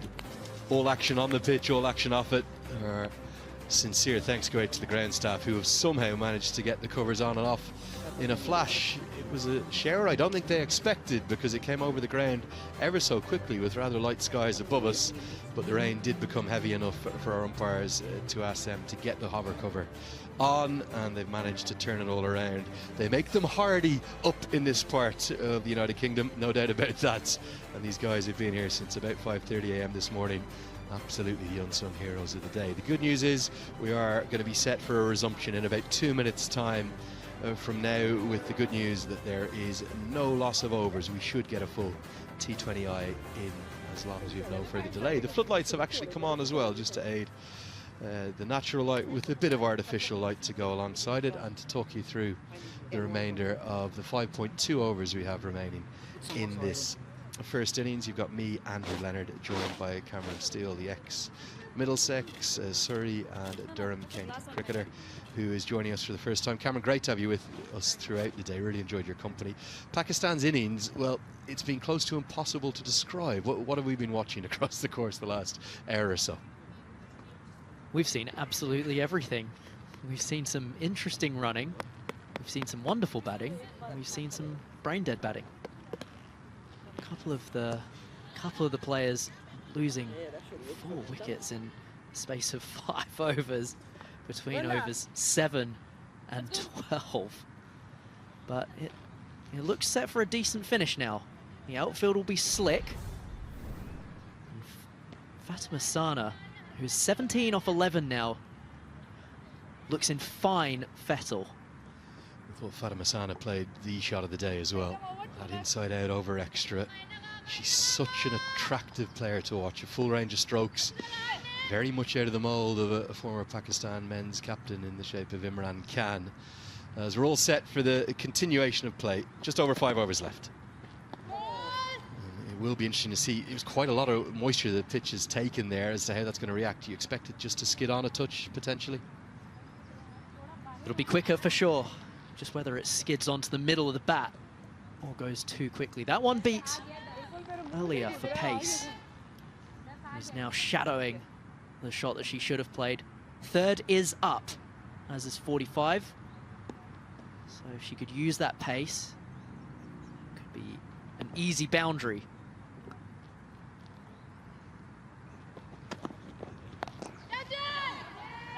Well, the shot-a-minute approach continues from Pakistan. I think all 6 wickets have either been caught on the edge of the ring or in the deep thus far. It will get us to the end of the 15th. 122 for 6.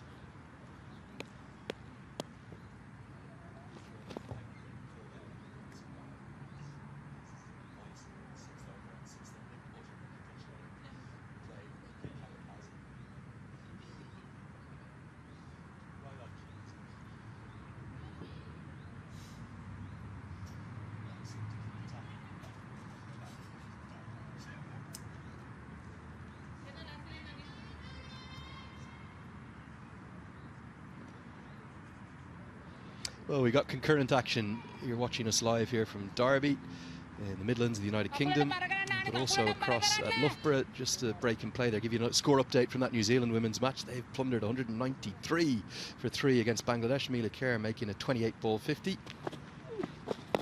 Oh, not so nearly. As bowled Aliyah Riaz around her legs. It's done everything but kiss the leg stump, and to add insult to injury, the arms are going to be extended and the wide given. Umpires are so harsh these days. Those leg side wides, especially from that angle. Left arm over the wicket to the right-handed Aliyah. Interesting role Aliyah's been asked to perform down the order today. Usually used at number 5, number 6. Just a reminder, if you're tuning in for the first time, as the dive from the Sri Lankan fielder doesn't provide the cut-off. We've got, in theory, a play 15 aside match today. That's the way the regulations work for the warm-ups. Do have the news that just the one player for Sri Lanka won't be used at all. That's Kavisha Dilhari. So it's kind of 15 on 14 out here. That's why you're seeing some players in in slightly alternative roles. You'd be used to seeing Riaz at 5, 6, even sometimes 4 in the order in the ODI game. But she's down at number 8, or sorry, number 7 today, Sana it was.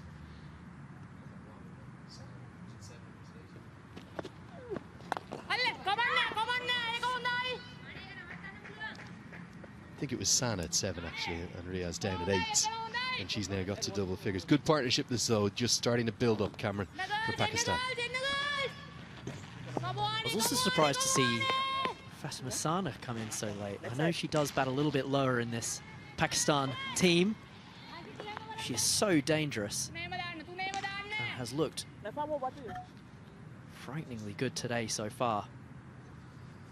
The thing I love about Fatima Sana, she does nothing by half measures, completely wholehearted in her approach to batting, bowling. And in her pre-match interview with you. Yeah, doesn't do anything by halves. Good stroke. Everyone's up on the offside with the exception of long off, and Fatima pierces the gap. That's rocketed off the bats right out of the middle. She's made this shot look so easy. Threaded through the field. Key for me is just waiting to the last moment to hit it right off her back pocket. Timing the ball to perfection and getting her rewards. Now moves on to 21. Put it simply, Cameron, she's a rock star. That's what she is. She plays this all-action, X-Factor brand of cricket. When she's got the ball in her hand, she comes in and tries to bowl as fast as she possibly can. Gets no shortage of movement, particularly with her in-swinger. It's very lethal to right-handers. She bats, she's constantly trying to score. And stick into the mix now, being asked to captain the side at a very young age. In terms of the length of what I think is going to be a very long and successful career, she's a joy to watch. Just looks like she's having so much fun all the time as well, and it's so refreshing to see people really love playing the game that we've all grown up loving.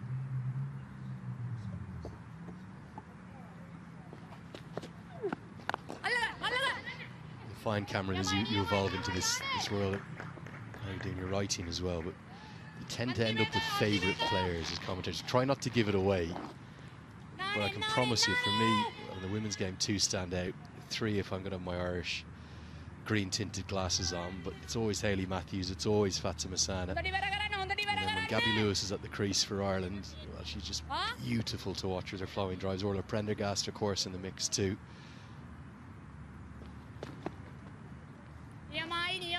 But I'd love to hear your favourite players. I'm going to give you the over break to have a think about it. Maybe give me 2 or 3 names in the men's and women's game. You'll then watch throughout their careers develop and evolve. It's worked into the leg side now. I think Sana would usually want 2, but she's very good at counting her balls. She knows she'll keep the strike. 133 for 6.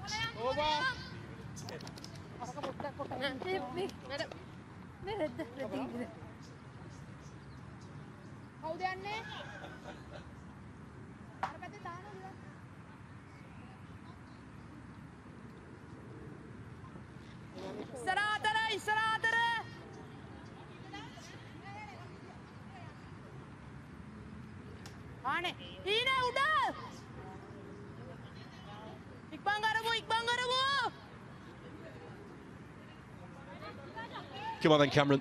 You've got an over to think about it, or 30 seconds maybe. Your favourite players to watch in the men's and women's game? Well, I'm going to start with a man and a leg spinner, because you have to, as a fellow leg spinner, and I'm going to go for Yasir Shah. I've never seen anyone love bowling as much as he does. Celebrate like a Premiership footballer, and he used to take wickets as well. Cut away, but straight to the fielder. What about the women's game? Who stands out for you in the modern game, maybe? Didn't have the greatest day today, but Sterkalis, having read about her story over the recent few weeks, and just Netherlands as a whole, I've got a little soft spot for them now, I'd say. I could talk through a few Surrey players who I like, but you gave me 3.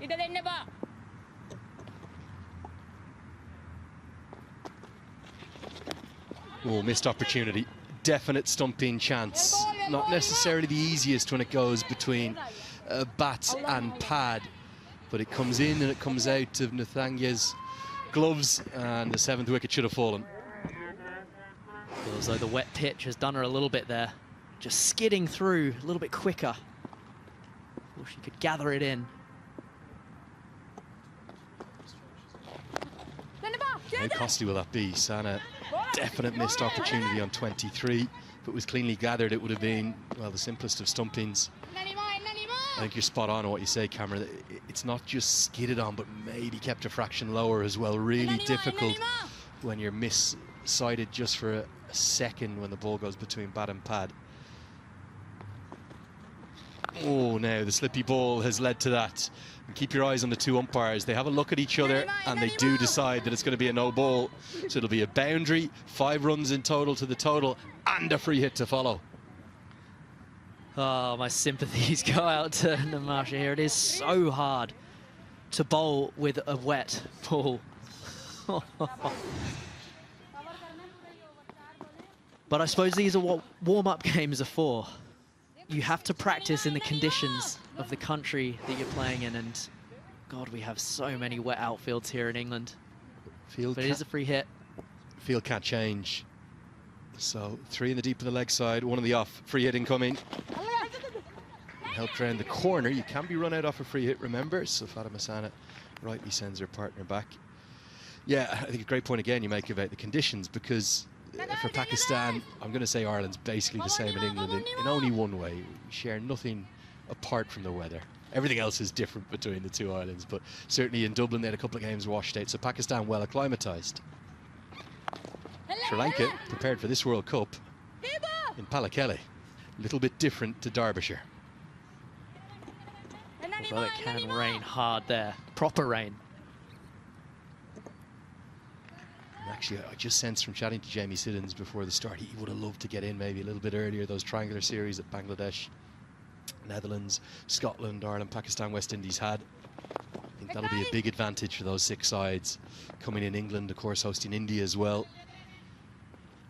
Got to be hitting the ground running in every World Cup event, every major ICC event. It's 140 for 6.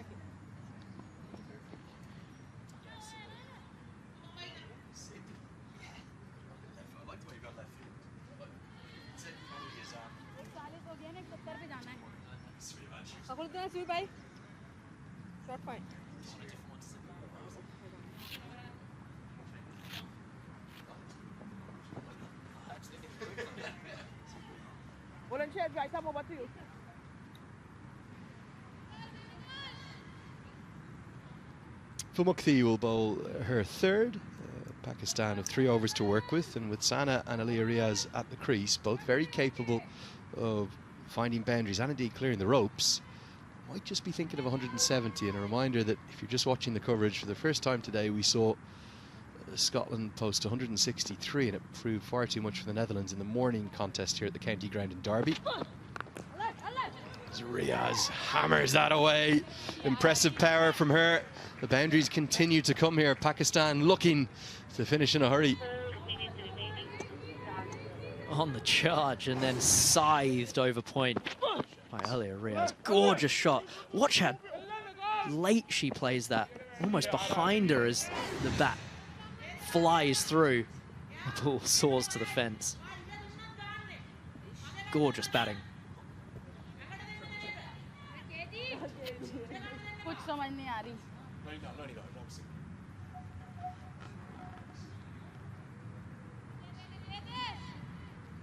With the evolution of Riaz's game in recent years, the ODI format is where she's prospered. She's definitely added power too. Masana's so quick, I'm sure she'll get back perfectly placed right to the edge of the 25-yard circle. Good running, 2 more.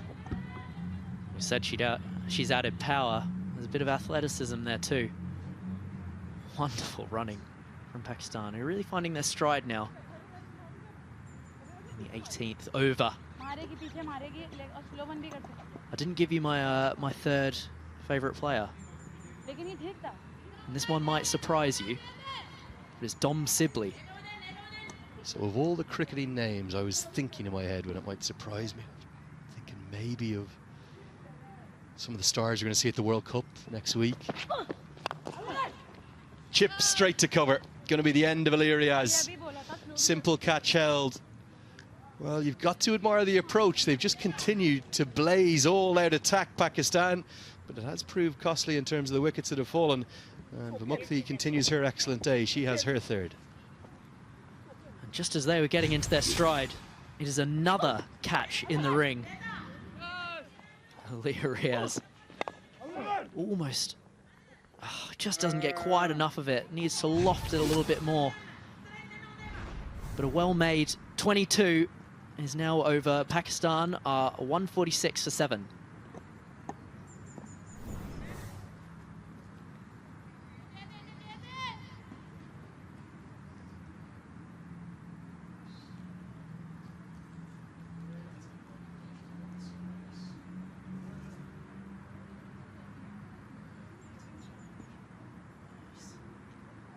लेकिन निरम बाजी जबरदस्ती नहीं अच्छा जो लगे ना वो ठीक है क्योंकि 3 ओवर पड़े हम कवर कर लेंगे ज्यादा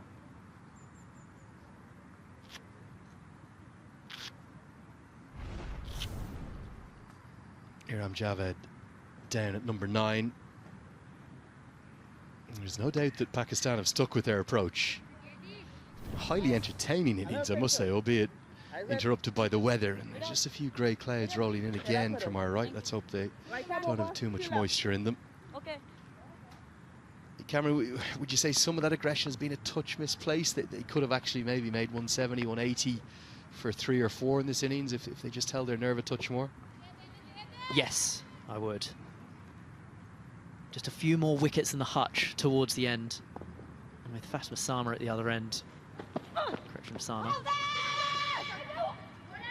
You would just expect Pakistan to nudge themselves towards a higher total, near 170, and perhaps unassailable on an outfield this big and a pitch that has offered a little bit for the seamers. I think if this wasn't a warm-up game, I'd probably have some concerns. I'd probably say, hold on, what exactly is going on here? Can you go all-out attack for 20 overs in these conditions and get the kind of total you would and maybe should get? But maybe in a warm-up, it's actually not a bad thing to do. It certainly shows there's ball striking all the way throughout the 9 batters that we've seen so far. And I have no doubt that this is a specific and very well discussed game plan. And it's very different from a Pakistan side I've seen up close and personal in Lahore and around the world. This is a sort of Pakistan women's 2.0. What I would say is, in these warm-up games, and the games going forward, it's hard to go up a gear. It's much easier to go with this approach where you're potentially going too hard and then to rein it back in as time goes on.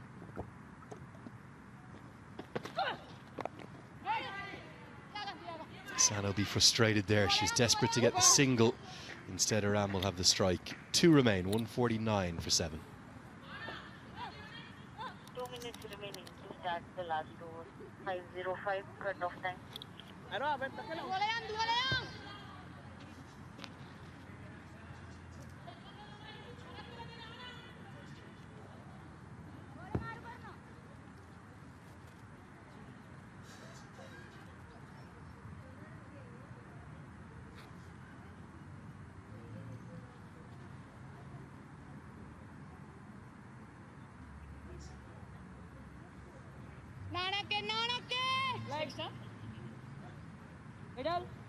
Well, just had a change of ball. Maybe just a bit of common sense from the umpires. Like to see that, particularly in a warm-up game. No concern from either side. I think that had just got too wet, hadn't it? Both from actually when we stayed on before the rain delay and after. You can get like a bar of soap in your fingers when it gets far too wet. And, I mean, this ball has some time to get wet as well. And there's a very different feel to a white ball than opposed to a red one. The white ball can be even more difficult when it's wet. Well, I suppose red balls can get changed. But the white ball just goes real slick, real soapy, especially if it's been scuffed up beforehand. A glorious stroke. There's been an exhibition of stroke play. What a way to bring the 150 up. Hidden away down at number 9. Gets it up and over the offside. 4 more to Pakistan. Shot of the day for me, this. From Hiram Javed. Textbook, really. Dancing down the track. And to keep the composure and lift that ball over cover. Wonderful batting.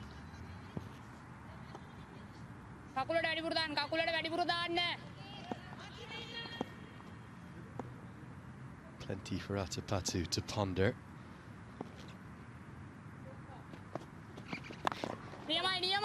Sana will get back onto strike now. Where's she going to look to target? It's a pretty standard field you'd expect here. All the 3 on the leg side in the deep in front to square, but is she going to maybe look between long on and deep mid wickets? Certainly now it's got to be straighter, with the pitch being a little bit damp. So playing straight through the line is usually the better option. Sweeping is not what you want to do, unless it's pitching outside leg. Looks for the sweep, which is probably more one she's trying to get up and over the head of the short fine leg, because they're decent sized boundaries here. A deep backward square, deep mid wicket, long on. I think Sana's saying, I don't know if I'm going to get it up and over them all the way for 6, but I could easily get it up and over the head of the short fine. That's only because of the angle. Only if it's pitching outside leg will she try and do that. This time goes through the offside, should be at least a couple. Remarkable how easily she accesses that part of the ground, because again, talk to me as a batter, Cam, that's not an easy shot to play. No, and it's not often that you see a left arm spinner bowl over the wicket at right-handers. So to actually get your weight back to the leg side and then still get it over the ball in order to get it through the offside is pretty difficult to do. But Dasnayak has done a pretty good job here.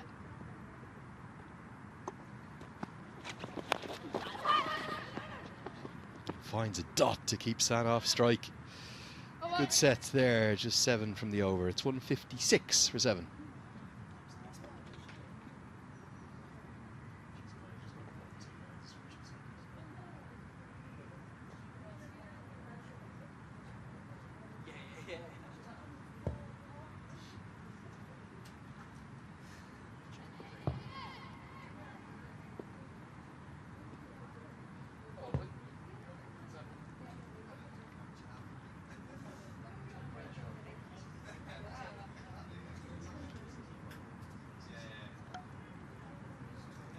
Final over this first innings. And Pakistan, well, depending upon who can get on strike, maybe if the skipper can get back on, can they scrape up to 170? Should be a very competitive total, maybe slightly above par, we reckon. Sana will get on to strike. Whatever happens, a direct hit would have seen a run out affected, but critically, Aram does her job, and well, Sana will look to go large here now. It was nice seeing Sana pretend as though she was going to try and come back for an overthrow there. She wants the strike, and she should get it. She's the premier hitter. That was the perfect ball from Vimukti. That's what she'll try to do. Top of the stumps with 3 back, 1 at deep square, cow corner, and long on. Interesting, it's deep cover rather than long off on the offside. That's where she tries to go, tries to get it up and over the head of mid-off, but doesn't get the timing nor the power or elevation. Be a good innings this from Sana though, and would you say Pakistan are ahead of things, whatever happens in this final over? I would say they're about par. They could have done better, and I think because we're going to get the full 20 overs, you would imagine in the second innings Sri Lanka can pace themselves accordingly.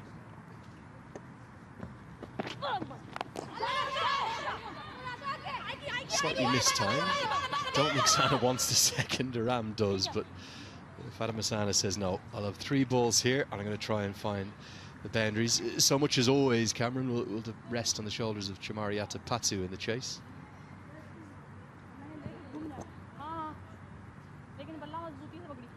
Just a shout out to Vimukti here. She's bowled 3 perfect deliveries here. Your best ball often remains your best ball. To go for 3 singles at the start of the 20th. It's good stuff. Hit into the leg side. Now there is a fielder at long on, but she puts it down. Not an easy chance for De Silva out there. May well have saved the boundary, which is, well, not quite the primary result, but not a bad secondary. It was pretty well struck by Sana, but didn't quite at the distance. It's the first one where Vamukti's missed, and somehow that comes back in. Yeah, she's done really well to bring that in. It's almost ricocheted off her hands. I think almost intentionally. I'm not sure whether it was the primary goal was actually to get it back in. She felt as though even if she took the catch, she might have overbalanced, and then it would have been a maximum. So maybe 4 runs saved there rather than the chance going down. Good short ball, but too short. Oh, frustration for Vamukti there. It's a batter's game these days. Wasn't a lot wrong with that delivery. Brave bowling. Really rate it. She's been top draw here, Vamukti. 2 balls left to go. Good pace on that as well. The bowlers watching on will say that's a good bouncer. The batters will say it's got to be a wide. It's over the head. Very marginal call. Goes in the favour of the batter. Puts further pressure on Vamukti. 2 deliveries left. Pumped and pumped all the way. And that's Fatima Sana. Absolutely in her wheelhouse. She gives it the fist bump to go with it. Charging herself up. It's a maximum. She's pumped to get the first maximum of the day. Lovely stroke.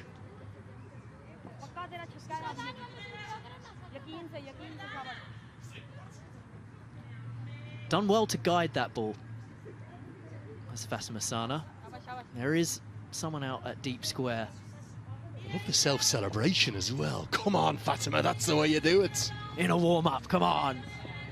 Too right, pump yourself up. Great leadership from Fatima Sana. Here's the last ball of the first innings. Hidden away and bowls her. Oh, remarkable. You won't believe it. It's come down and landed on the off bail. They were through to win the single, and it's going to end a sparkling innings from Pakistan's captain. I think she thought she had a definite one to her name. Instead, how unlucky is this? About as unlucky as you can get. Just clipping the bail on top of the stumps. So unlucky, but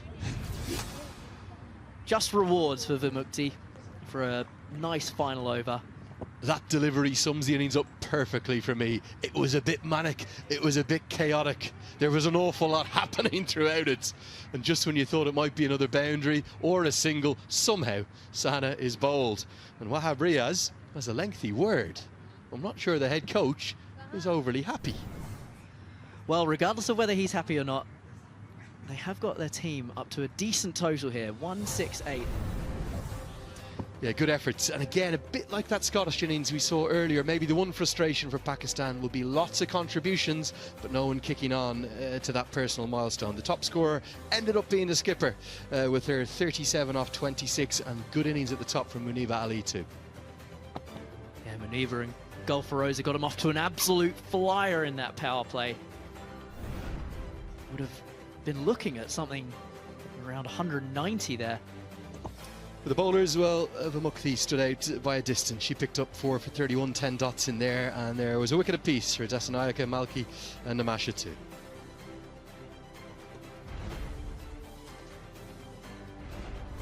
So that'll wrap up our coverage here for the first innings. There is no doubt that I think Pakistan have the edge at the halfway stage, given that they won the toss, they chose to have a bat first. I think on the whole, although they might have got a few more, they should be pretty happy and satisfied with their total. It's 168 for 8 they have on the board for Sri Lanka to start their World Cup journey in these warm-ups with a win. They'll need 169 to win. We'll have all the action in a few moments' time.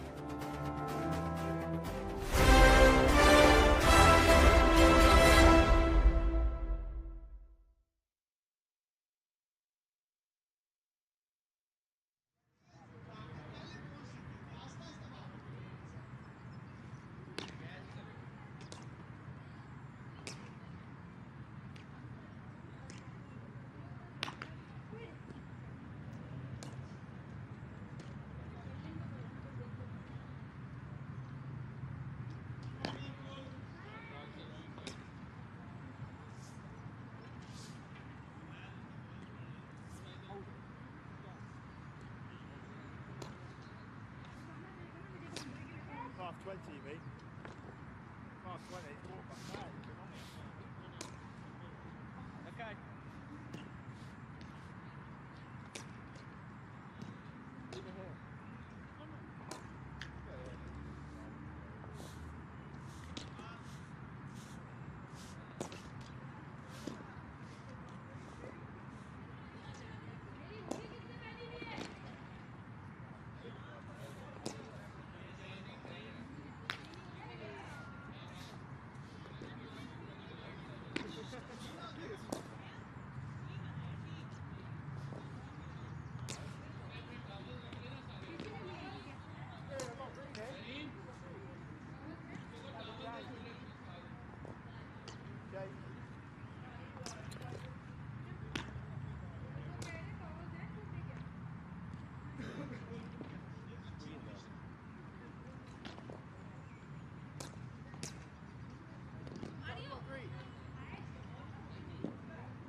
We've got a 20 pass coming off. got it. Trade pass. Starting 15 minutes back.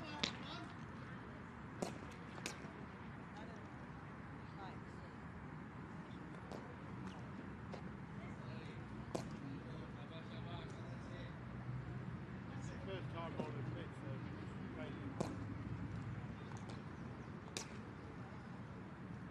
I'll get one.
Welcome back to Derby for the second warm-up ahead of the ICC Women's T20 World Cup here at the county ground today. Sri Lanka taking on Pakistan. It was Pakistan who won the toss and decided to have a bat first, getting themselves to 168 for 8 from their 20 overs. Lots of batters getting starts, which I guess is good signs in T20 cricket, but you do just need someone to push on. Pick of the batters, again, the captain today, Fatima Sana, 37 from 26. Maniba, 36 up the top as well. So runs down the order.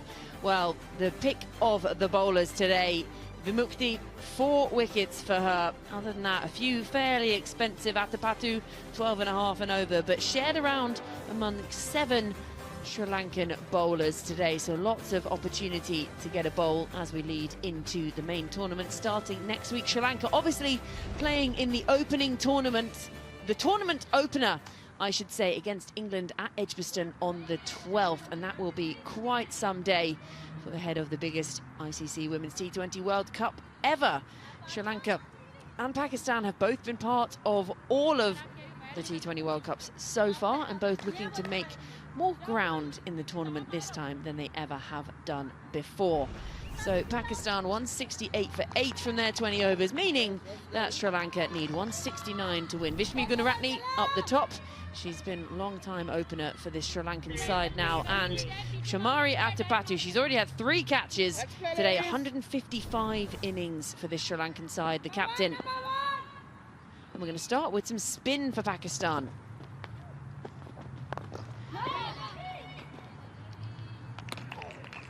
So chosen to go for spin starting up, and even the slip in play.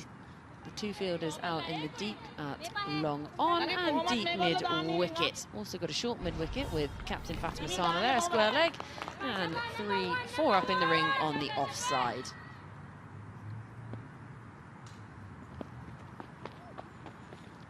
Goes for the sweep shot, the big appeal from behind the stumps. I like this, opening up with a bit of spin here, Cam. Well, I actually don't think they were originally going to. They called for the helmet last minute. It was almost as though Vishmi Gunaratne taking strike got them to make the decision to bowl Ramin Shamim. Looking to sweep again, stepping right across. And she finds herself almost outside that wide line. She's got so far across. I mean, it is the field for it. Square leg is up and is now moving around a little bit further behind square. And now slip coming out. And going to that square leg position. Fine leg moves round.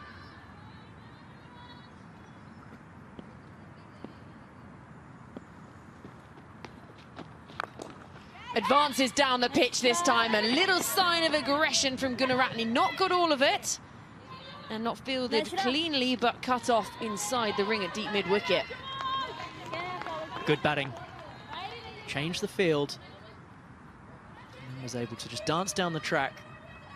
Get herself going with a couple. That ball is wet already.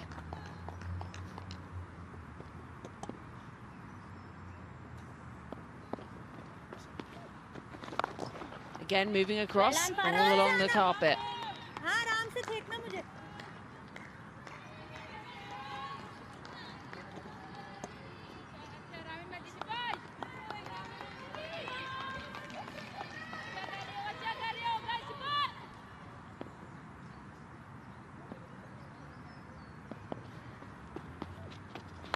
advances down. That is magnificent.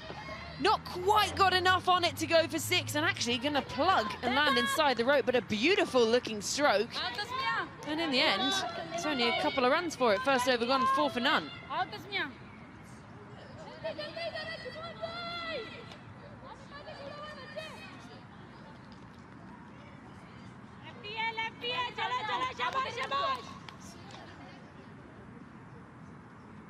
पीछे निकलो दादी बाजी ऊपर ही रहना एक इधर आएगा एक कौन आएगा आती और पीछे ही रहोगी let's go let's like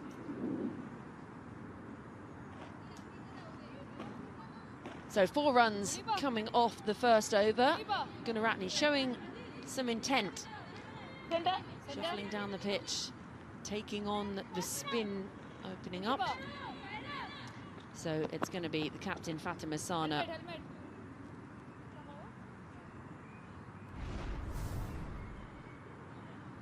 Excuse me, Tasmia Aruba, I just can't read.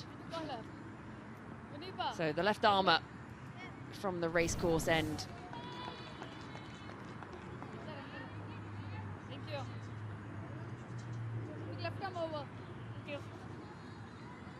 And again, that slip in position early on in the power play here.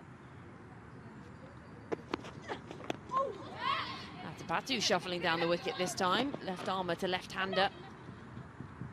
Will trickle away and they'll come back for 2. One bounce, Maro, one bounce. A little bit of swing to start off.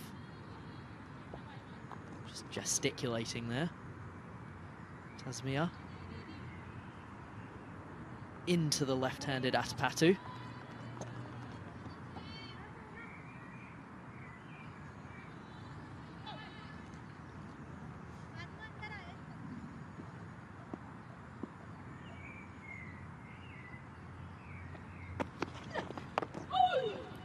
Well bowled. Saw her coming and just tucks up Atapatu. Doesn't allow her any room to free her arms.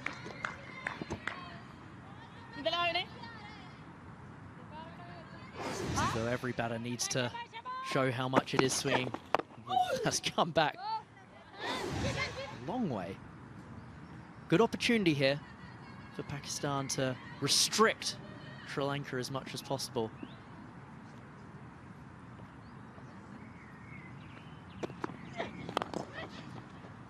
Beautifully punched away, holds the pose all along the carpet. Not only is it 4, it'll make that ball very damp. Imperious there from Atapatu. Stand and deliver, watch it sail to the fence, albeit along the carpet. Shot of the day for me.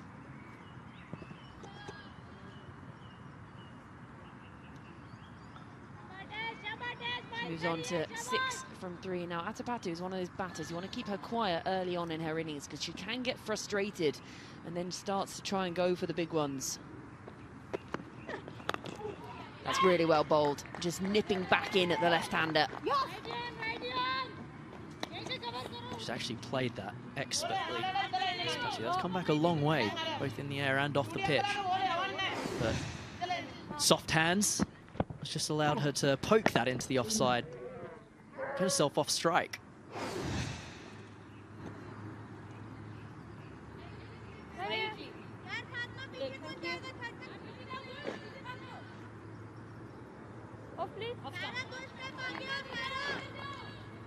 Point goes out onto the rope, slightly backward of square, and then deep square leg. Slip has come out now.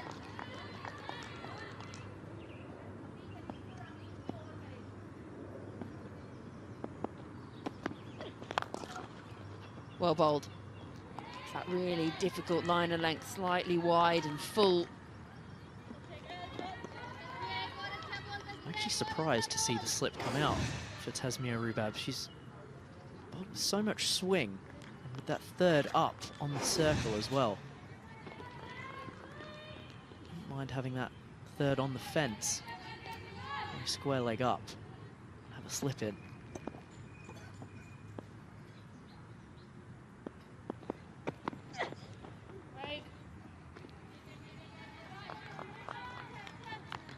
tight, very tight on that wide line.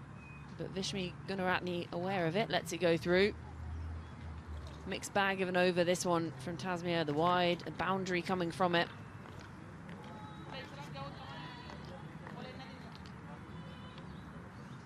Good news is that the sun is shining in the distance, blue sky overhead, the lights are still on, the floodlights. Early shuffles down the pitch, doesn't quite get a hold of it, but enough to get it over mid-on and sent back. Good awareness from Atapatu. 2 done, 13 for none.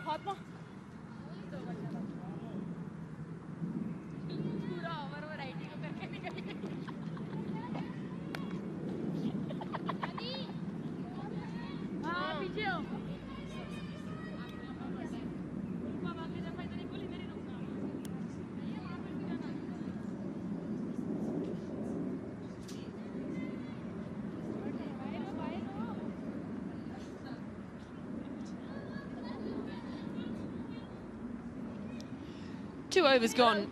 Sri Lanka 13 for none. And there's Chase 169, that target. Blue skies overhead, still a few clouds rolling around, Simpsons clouds you might call them. The floodlights are still on. And I'm going to pick your brains on these floodlights in a minute, Cam, because we were discussing them earlier.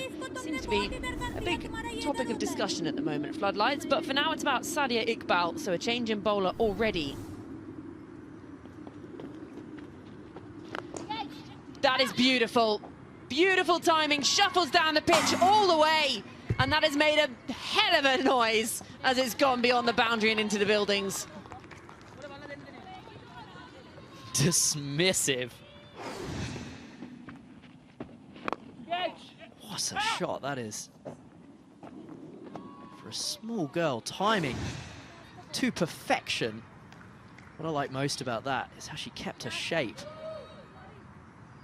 Managed to pull it wide in front of the empty boxes out there.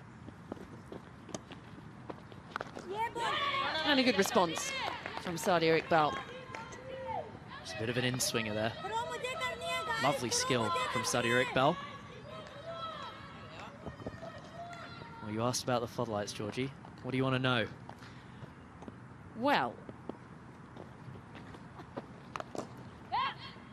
you mentioned that some floodlights are harder to field under than others, and perhaps these ones are some of the more difficult around the traps.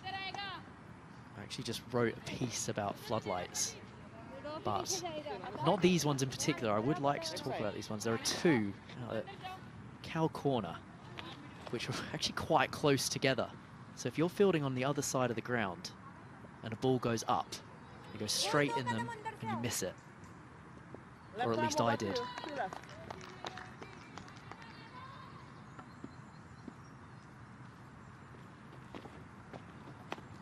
White ball. Reload it. But yeah, if it goes into the floodlights or above them, especially at night, it's extremely hard to catch. You can't always see it on TV when players lose one in a light. In the gap. Gotta get his skates on to cut it off, and there's the misfield, just about keeps it inside.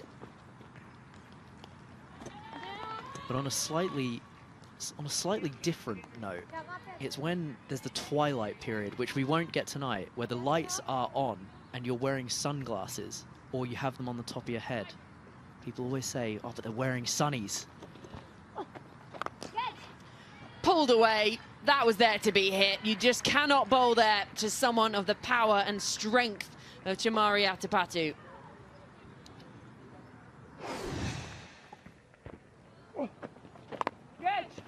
Pure power from Chamari Atapatu, Sri Lanka's premier batter.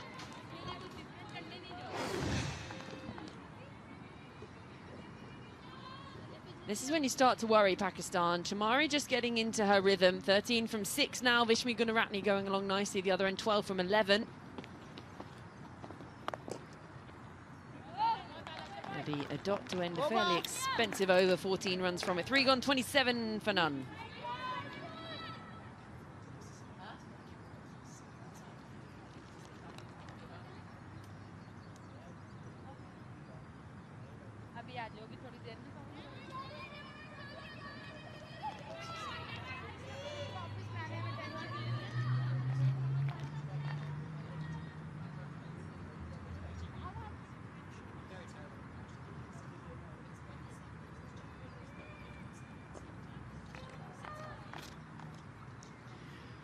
So, a bit of sunlight overhead, floodlights on.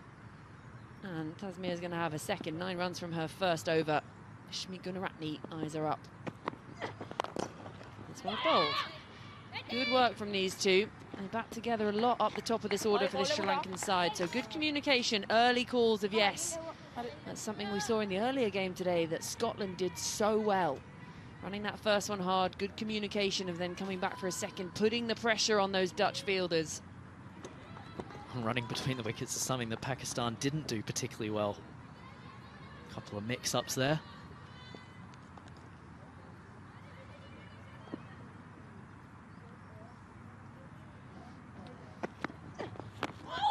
That is so well bowled. Just nips back in at Atapatu. Significant swing there from Tasmia Rubab. Top bowling. Sort of stuff you dream of as a left-arm seamer.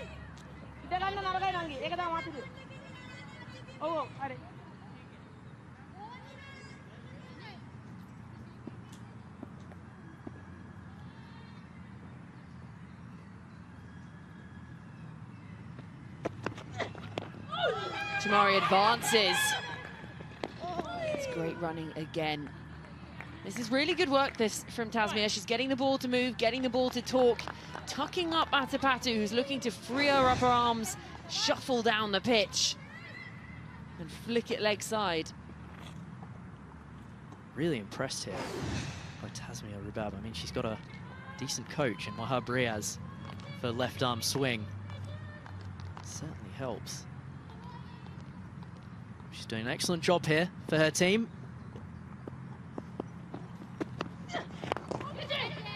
Clipped in the gap, and that'll be 4 more for Vishmi Gunaratne. Terrific timing. Hardly put anything into it here and just checks it through the ground. Impressive stuff. Didn't get too much wrong there, Tasmia Rubab.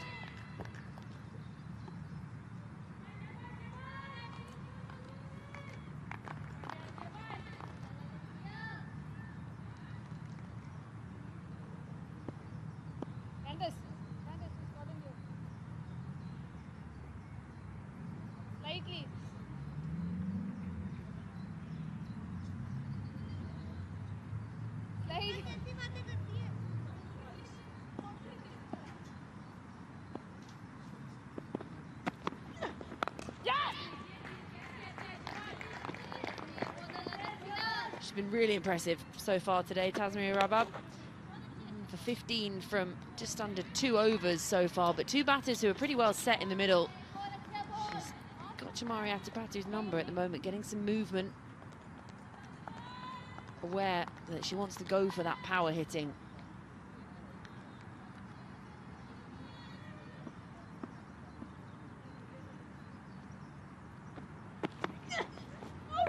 Swing and a miss to end the over. 4 gone, 34 for none.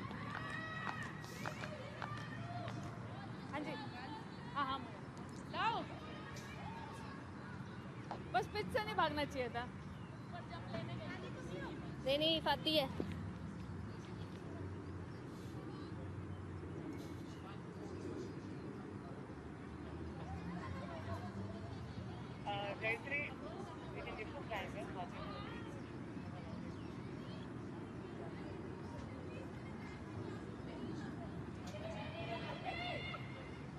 Four overs gone. 34 for none on the board. A split screen there. The dark clouds over to the left and the beautiful blue sky over to the right.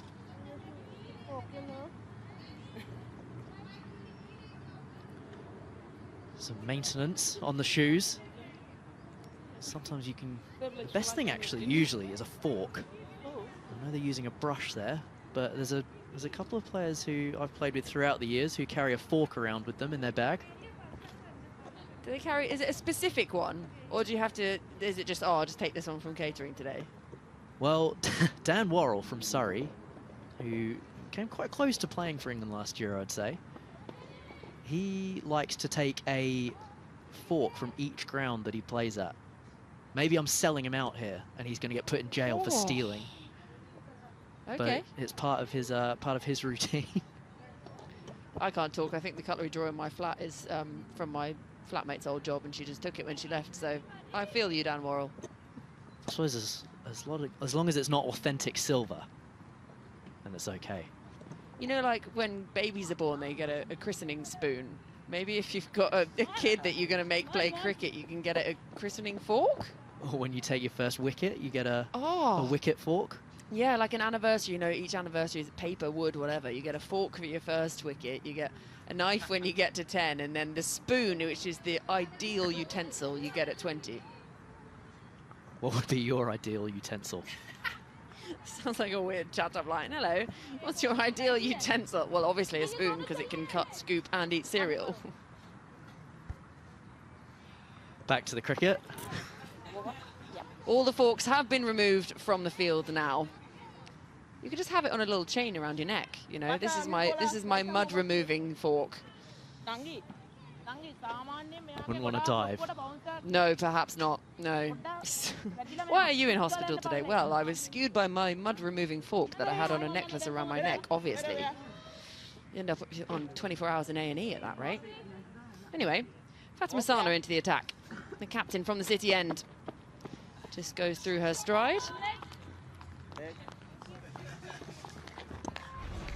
That is batsmanship right there. As Fatima Sana is running in. Vishmi's just scraping middle, making her wait a little bit longer.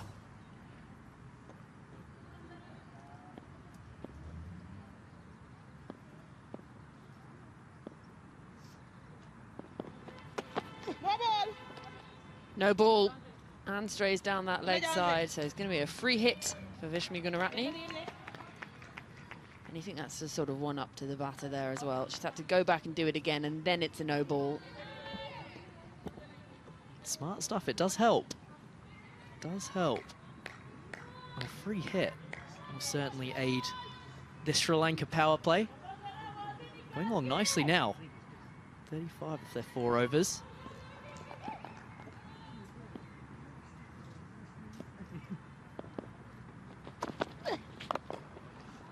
Dispatched, free hit, given the treatment, have some of that. Biggest hit of the day. And a 6 off a free hit, we love that. We've seen a lot of dots off free hits today. Just picked up down the leg side and swept expertly by Vishmi Gunaratne. Yeah, how often do we see the free hit being a complete anticlimax? Often the bowler suddenly pulls out the best ball they bowled all day. Well, that wasn't the best ball that Fatima will bowl. In swinging into the pads of Vishmi.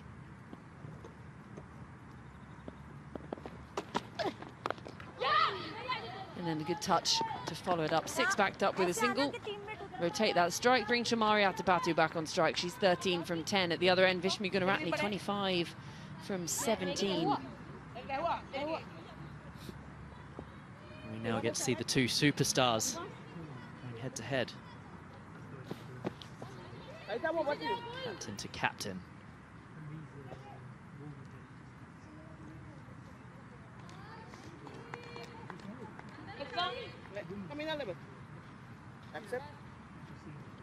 Interesting field here.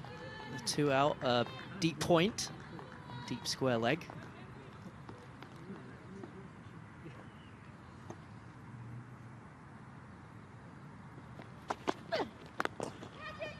Crunched away, just forward of a diving point. Enough on it. Bit too much width on offer from Fatima Sana.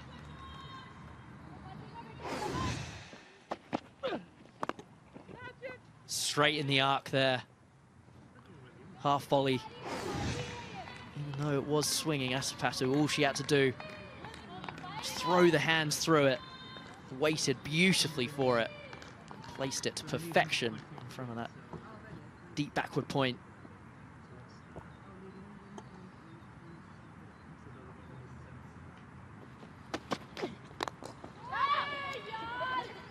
This could well be back-to-back boundaries, and it will just trickle to the rope. This is turning into a painful over for the Pakistan captain. Brings up the 50 for Sri Lanka. This one expertly done, just opening the face this time. Moving the field around, toying with her food.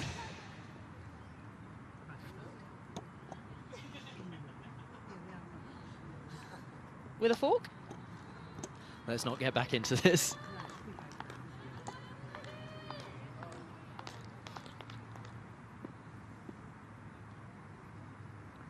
Two to come, already 16 from the over. Again, given a bit of width, just finds the bottom edge. Atapatu frustrated rehearsing that shot.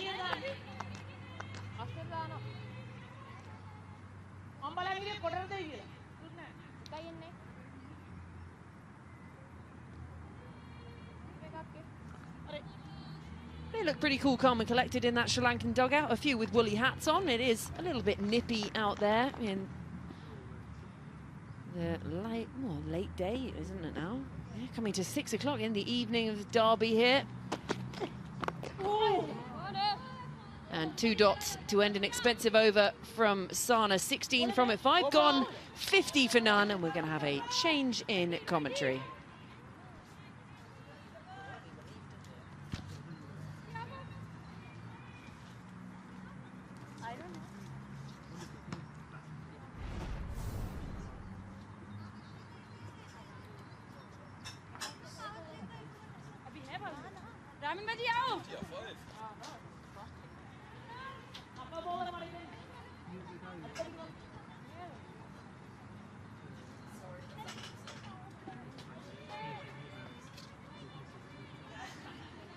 Well, the two innings mirroring each other in many ways. It was a fantastic opening partnership for Pakistan in the first innings, and Sri Lanka going toe-to-toe with their Asian opposition here. The county ground in Derby. Atapatu in some ways has been almost out-hit by Vishmi. Been given a few freebies as well. As Pakistan are going to turn back to some spin to try and gain some control. 6th and final over the power play. Always a crucial one in the modern T20 game. Good ball. Andrew Leonard here alongside Chachi Pai. Chachi, good afternoon, or really good evening to you, close to 6 p.m. as Georgie was saying.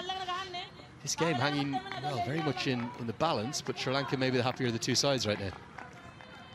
Yeah, absolutely. I've been so impressed watching Vishmi. She's been incredible at striking that ball, using her wrists beautifully.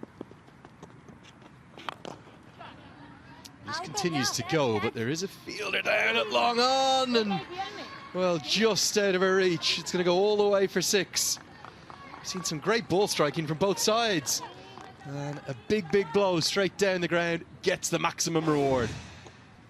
What a hit by Vishmi. Skips down the track again. Those late use of those wrists, breaking them at the very last moment. Eventually much over the head of long on. She really is making a statement. 31 of 19. Amazing strike. Probably most pleasing for Jamie Siddons as Sri Lanka head coach. This is their first game in these conditions. Reverse sweep comes out now, very well executed. Tuba Sam will have to do the fielding, 2 more to the total. So that 2-week prep camp they had down in Pallekele, obviously fantastic facility and no doubt put through their paces in a big way by the Sri Lankan staff, but so different, alien compared to Derbyshire, the conditions. So Pakistan had the benefit of that trip to Ireland, but Sri Lanka adapting better right now. Very cleverly played. Sometimes it might be those marginal gains that players like to look at for a big tournament. No overthrows, buzzers ring the bell, buzz, buzz, away it goes. And that'll be 4. And I don't think that Fatima Sana needed to throw that. We were talking in the first innings about her being an all-action cricketer, plays on her instincts to touch. This is 4 given away. Yeah, slight little mix-up. She felt like there could have been a run-out opportunity. Just an unnecessary throw. And when you look back at those small moments of the game, how much is this going to cost them? And on top of that, it's made that ball even more wet.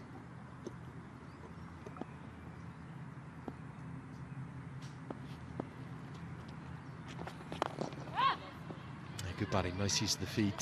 Spoke a lot in the first innings about the Pakistan backroom staff. What about the Sri Lankan team? Jamie Siddons, the head coach, not in shot there, I don't think, but a lot of domestic experience. Daminda Pereira, the batting coach. Jamila Gamage, the fast bowling coach. Sanjina Wirakon, the spin bowling coach, and Carmen Matapati, the fielding coach. So hugely experienced teams. There is Jamie Siddons, the 1-cap wonder. Just a solitary cap for Australia, but a bit of a legend of the domestic game for Tasmania. He's got plenty of local support. And those coaches will now come onto the field, because that will get us to the end of the power play, will get us to the drinks break, and we'll certainly see Sri Lanka, the happier of the two sides. Can Pakistan do what Sri Lanka did in that first innings and find those wickets straight after the drinks break? We'll have plenty of the action coming straight after this at 64 for now.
End of the drinks break, and Sri Lanka, well, certainly are going to be so pleased with their start. Very different approach from Jamie Siddons to that of Wahab Riaz in terms of the instructions given during that drinks break. I think Jamie Siddons is happy to let Shumari Atapatu lead things, and I don't think there was any of the rather evocative instructions that we saw from Wahab Riaz, who was imploring his entire team to attack. Sri Lanka, I think, therefore saying, Chachi, they're on top. Sometimes less is more. It's that beautiful saying. When things are going well, when you're in flow, when you're in rhythm, the last thing you actually want to do is feed the batters with too much information. Let them go, say, keep going, keep doing as you're doing, continue with that momentum. They've got a fantastic base that's set up for them now. Really charging towards victory. 105 runs to get. It will be spin straight after the power play. Nasher Sandhu will come in with her left arm orthodox. The most pleasing thing for Sri Lanka is the fact that it's not actually Atsapatu doing the bulk of the run scoring for once. And Vishmi, she's been so impressive, hasn't she? Very dominant leg side player, extremely strong. Anything on her pads drifting into her, she just whips it away. Used her feet to spinners so great. It'd be great to see how she operates against them now that we're out of the power play. Yeah, this would be where I would probably, again, we're guessing body language from looking at the coaches from up here in the media centre, but I think I would agree with Jamie Siddon's approach, which is just work it around. You don't need to look for the big shots that Pakistan looked for straight after the end of the power play, even if that leads to a dot or two. Required run rate well in hand at 7.6. Absolutely. The field is spread nice and wide. 3 on the leg side. And it becomes the ungainly hack. 1-dot ball, pressure builds up apparently. She probably doesn't need to go for those shots, and Atsapatu just having a chat with her and just letting her know that there is no one out on that leg side. You can just knock it in and get yourself at the other end. Yeah, the two most consistent bowlers always across the last 5-6 years for the Pakistan women has been the two left-arm spinners, Sadia Iqbal and Nasher Sandhu. Gets a bit lucky here because doesn't quite get it out of the middle, so falls short of the fielder. And will just be the single. Both ranked in the top 10 of the ICC Women's T20I player rankings. And I know that Iqbal's first over went for 14, but I guarantee if she bowls her 4, she'll end up going for 25 or 30. She always comes back well. So these probably aren't the two you want to get the 10, 12 and over from. There's pace on the ball, particularly with the conditions we've seen. The runs have come a bit more freely. It's good batting from Atsapatu just to chip down the ground. Yeah, completely agree with you there. Sometimes what may happen is the batter's mindset in this modern day of cricket that we live in, where you have to go ultra aggressive. You know, they're in that mindset of, I'm just going to carry on going as I have been doing. Sometimes that can be very risky, and it's a double-edged sword when you play like that. Yeah, spot on, all about recognising the conditions, but with strokes like that, well, Sri Lanka are just going to keep going. Really good conventional sweep, a power sweep that gets a boundary. 7 from the over, 71 for none.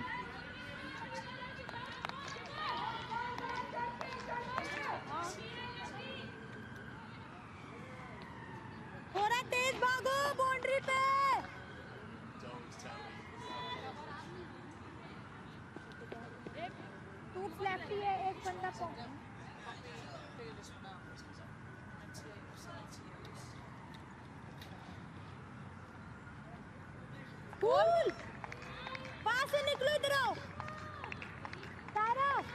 98 to win off 78 deliveries. The bright blue sky you're seeing on your television screens or your streams or ICC TV might be a little bit misleading because there are some dark clouds gathering up to our right. We've had a topsy-turvy day in terms of weather, and some of the cricket on show has been both chaotic and brilliant in equal measure, as Tuba Hassan will come into the attack. Her right arm leg spin. What will she be able to do? For wrist spinners, well, the last thing they ever want is any kind of a damp ball. Finger spinners can keep that index finger behind it. Can be much more difficult for the wrist spinners. Can Tuba Hassan control it? She's hammered away to start with. Atsapatu has power to burn. Back-to-back boundaries across the 2 overs. Fantastic shot. Drops short, pounces on the back foot and swivels away. Picks that gap beautifully, dissecting the 2 fielders in the deep.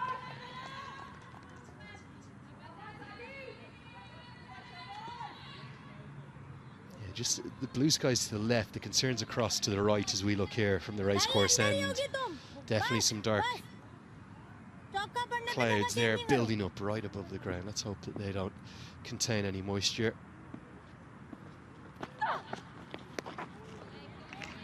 How important is it for Pakistan to break this partnership and break it now, really. We saw it in their innings. Back-to-back wickets can really slow down momentum, halt that scoring. That's what they should aim for.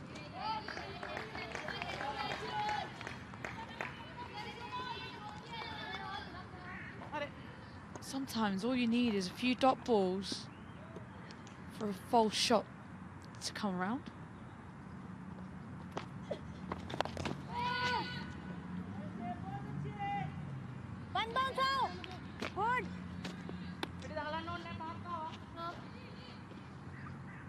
And so often it's the wrist spinner, the leg spinner that provides that breakthrough. That's exactly why Fatima San has turned to Hassan now. Again, these are warm-up matches. Results are not absolutely the be-all and end-all. I'm sure that's what the Dutch and Irish sides will be thinking after this morning's results in the games at Derby and across at Loughborough. You do want to get into that winning habit as well. Just be a single.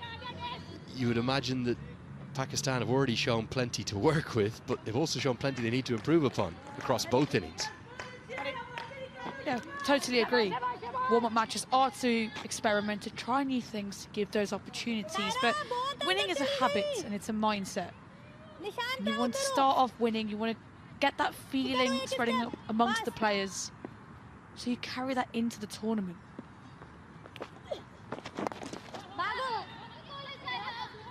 Really nicely navigated over that one. 7 come off it right around the asking rates. 78 for none.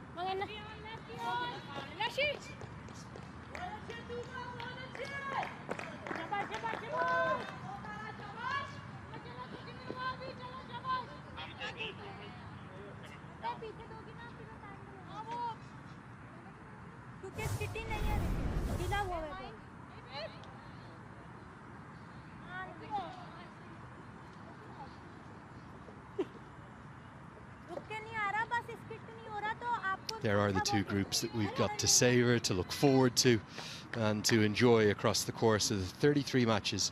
The format, just explain it once more, really simple. 2 groups of 6, they all play each other once in their groups, meaning you'll all play 5 matches, however you go in Group A or Group B, and the top 2 straight through to the semi-finals, where the focus will turn to London.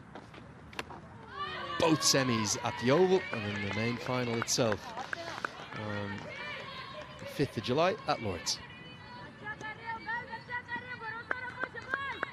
Beautiful sight that's going to be.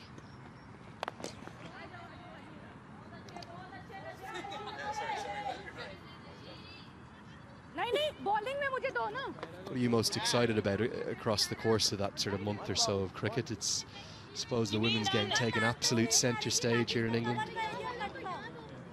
Excited to see the crowds, but I'm most excited to see the Associate Nations really take the women's cricket world by storm. And it's the second time across 3 years of T20 World Cups where a full member misses out. Zimbabwe didn't qualify in the men's edition 2 years ago. They haven't got their women's side, being honest, was roundly outclassed throughout that qualifier in Nepal. It was a really well-run event up in Kathmandu. So much to look forward to. Just the magnitude, you know, of excitement that's around, you know, England right now on the cricket sphere, all for this World Cup, and it really does feel like an amazing occasion. Very sweet, not really finding much success. Zimbabwe lost all 4 games in that women's qualifier in Kathmandu. It was USA that were the unlucky side. It came up just one victory short, getting to what would have been a first women's T20 World Cup for them. The 4 qualifying sides, Bangladesh topping the Super 6 stage, really relishing those Nepali conditions, and then Ireland, Scotland and Netherlands, the trio of European sides, all getting through with 3 wins apiece in the Super 6. Very good qualifier, wasn't it? Yeah, it's fantastic to see Netherlands making it through to their first ever T20 World Cup. It's also the competitiveness with which it was played. Just shows the standard of cricket, standard of women's cricket increasing year on year. Big shots. And that's probably the biggest 6 of the day. It's a favoured stroke of Chamari Atapatu. The slog sweep comes out, a shuffle across, and the over ends with a maximum. 86 for none. Take a look at that. Shuffles across the stumps, down on one knee. Have some of that, Nasha Sandhu. What a shot. She's such a clean striker of the ball. And that's what makes her so dangerous at top of the order.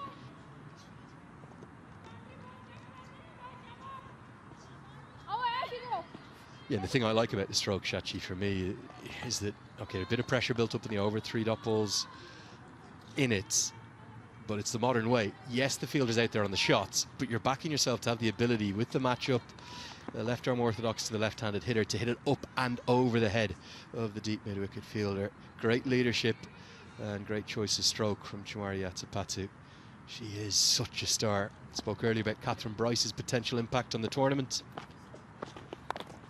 If she goes well, Scotland are going to go well. If Atapatu goes well, Sri Lanka can beat anyone. We almost find that with these types of nations, it almost needs that leader, that one player to stand up, to put their hand up and really lead from the front. Promising signs for both teams. Nicely bowled. Right into the block hole. Haven't seen a landmark for a batter yet today. Lots of 30s. Fatima Sana does well at long on. Vishmi just a 4 away now from what would be the first 50 here, at least in Derby, not the first 50 of the warm-up stay. I think it was Mealy Kerr who got to the landmark for New Zealand. He almost gave her the double C. C squared. Commentators curse, and she survives. No worries there. She is on 46 at the moment. We would love to see a 50 from her because it was really well deserved. Good for Masan. And again, this is a matchup that should, in theory, work against her. It's a massive gap between long on and deep mid-wicket. It must be 45, 50 yards. And just now it starts to close a bit because that's where Atapatu is looking to work that ball. I think she felt it would have been a comfy 2, could have got 4 for it. Great use of the angles, and oh, now I'm a leg spinner. That's harsh. Always back your own, isn't it? Just taking a look at this. Whoa, flirting with that wide line. Can't be having that. That's got to be a dot. You see, you can see there, Atapatu is coming across her stumps. That the guideline, the blue line there, got to give the bowlers a little bit of leeway. I thought for me that was, well, definitely favoured the batter.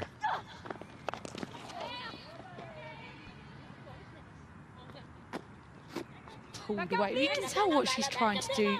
She knows that Tuba is going to go across her. She's moving across the stumps to try and whip that ball into the gap on the leg side.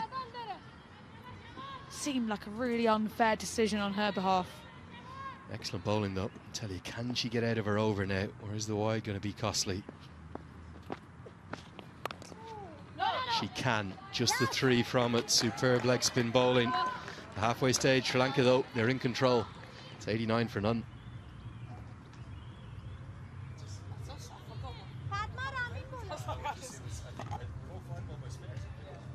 That's why it wasn't.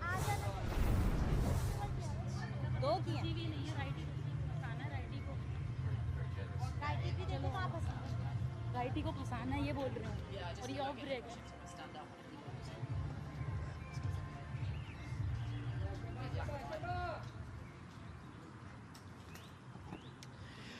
Well in charge here in this chase, Sri Lanka. The 2 openers showing Pakistan how it's done. Vishmi Gunaratne, 46 red from 32 at the moment. Chamari Atapatu, her captain at the other end, 38 from 29. They've got their teeth into this chase.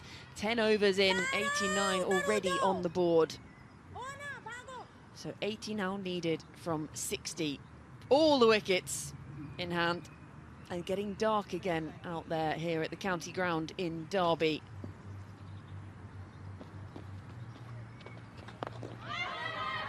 It's well bowled from Shamim. As Cam still slides elegantly back into the seat next to me. Cam, what have you made of this from Sri Lanka? Impressive stuff. composed. With a little bit of power from Atapatu as well. Just starting to motor here.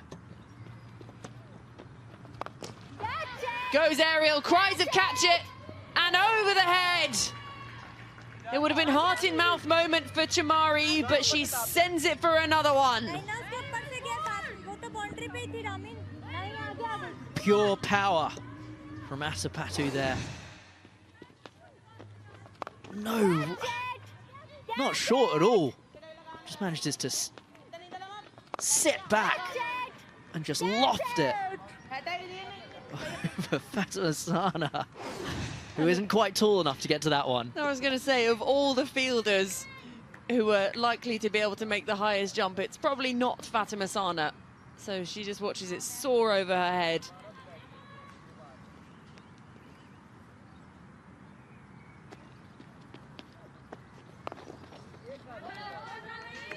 What I would say now is that with the base that Sri Lanka have, they should really cruise to victory here. I know it's still 74 to go.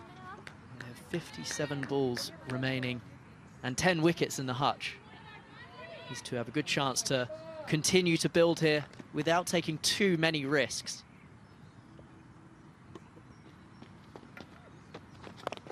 Gives herself room and tries to punch this backward of point.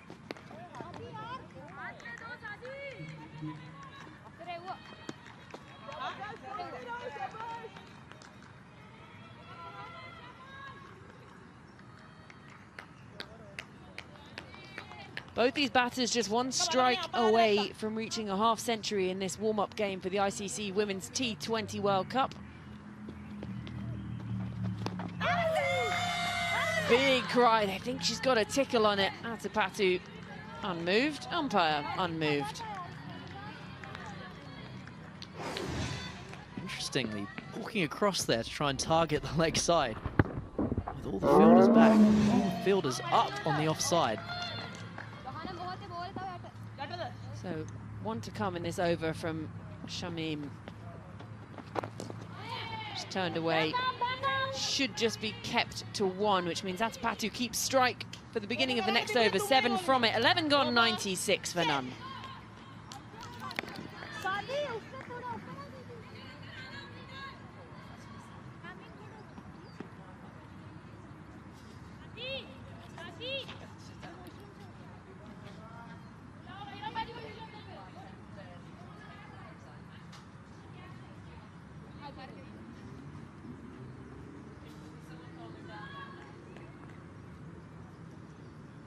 सारा point हो जाए, हम cover आ जाओ।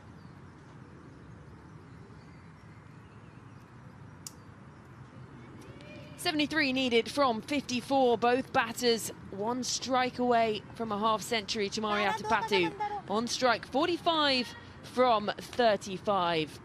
Fine leg up inside the ring, long off and long on out. Deep mid-wicket and deep square leg. Ready for that pull shot. Full toss, hasn't got a hold of it, and luckily, because it lands short, I think that's somewhat surprised Chamari Atapatu. I suppose it did. You're not going to get a better delivery to strike a maximum and take yourself to a half century.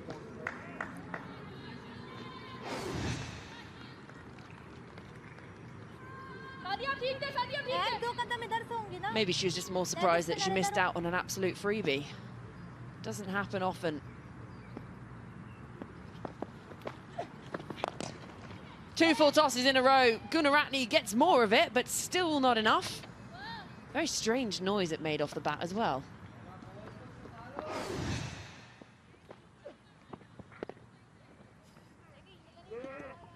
Striking high on the bat. That can sometimes happen with full tosses. You get so used to trying to hit step hits.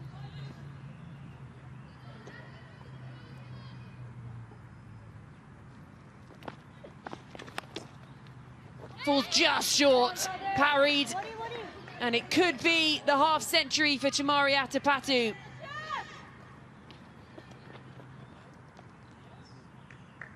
Yes, yes, yes.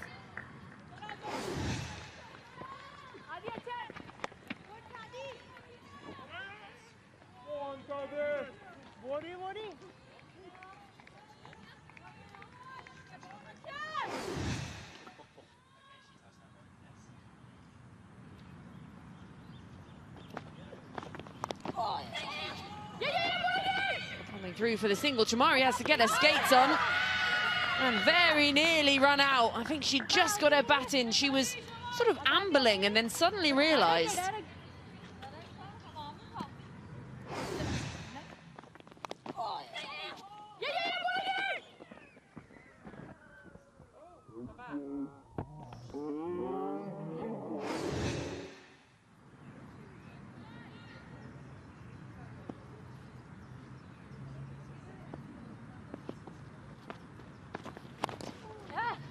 Gunaratne again, that bat making a very funny noise. And Decline coming back for the second. So Atapatu on 49. As Tuba has to vigorously dry the ball.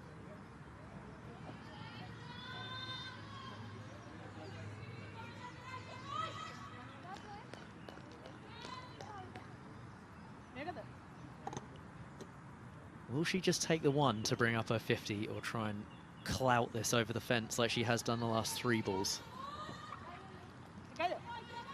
If I know Chamari Atapatu, I'm going to go with the latter.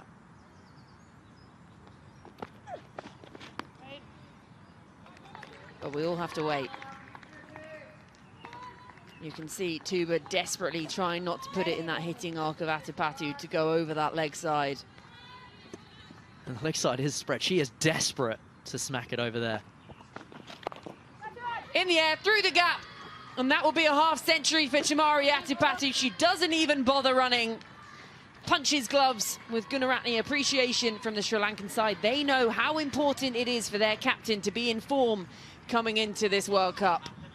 12 overs gone, 107 for none.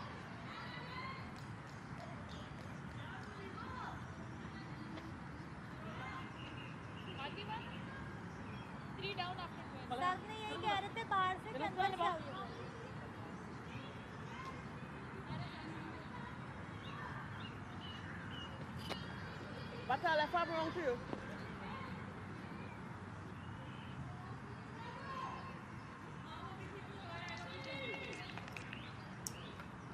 $107 on the board, 12 overs in, 62 now needed from 48. Haven't yet lost a wicket, so very much in Sri Lankan hands at the moment. Shuffles down the pitch. Aerial is going to land just short. As the fielder out at long on, so one more to Vishmi Gunaratne, moves on to 49. And Captain Chamari Atapatu doing what we've known so well for so long. And that was the moment she brought it up. Adoring dugout. She's in fine form. She'll need to continue throughout the summer. Moves across, goes aerial. It will land safe again. There's cries of catch it. She's tried that so often, and some of them haven't paid off, and she's almost got away with it. The fielder's right out on the ring, on the rope even. So Vishmi Gunaratne, 49 from 35, faces up.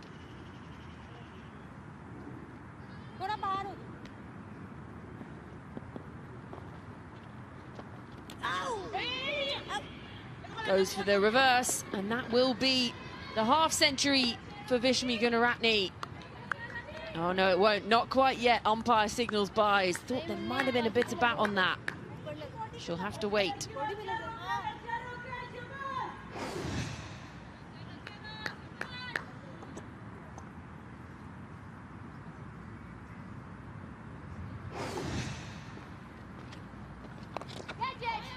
Nonchalant again from Atapatu. Oh, nonchalant in the field, the one-handed pickup. Some naughty cricket there. Full delivery, just picked up. Minimal effort, and then sticks the right mitt out. Nicely done by Tasmia.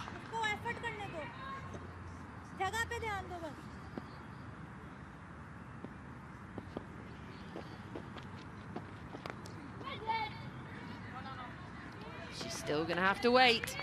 Vishmi Gunaratne feels like she's been 49 for a long time now. One more to come in this over.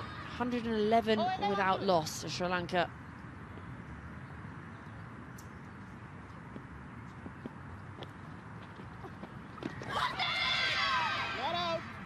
Still going to have to wait.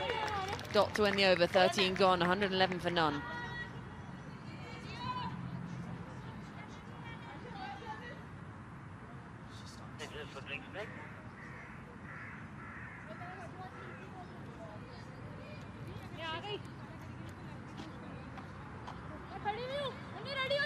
मैं तो हूँ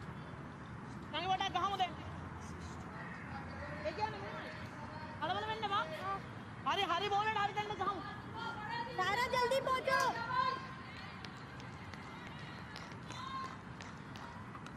So Gunaratne still on 49 at the non-strikers. Seems to try to sort of change her game completely of what's got her to 49, trying to do everything different. Whereas Chamari Atapatu is still going for the aerial game and goes all the way. That is vintage Atapatu. Sent soaring over the fence. Gorgeous batting. Almost running across the crease to give herself the leverage. Unsure about the captaincy decision to bowl Tuba Hassan for her third over in a row. Cardinal sin. 3 overs in a row as a leggy. Always gives people, or batters, a chance to line them up.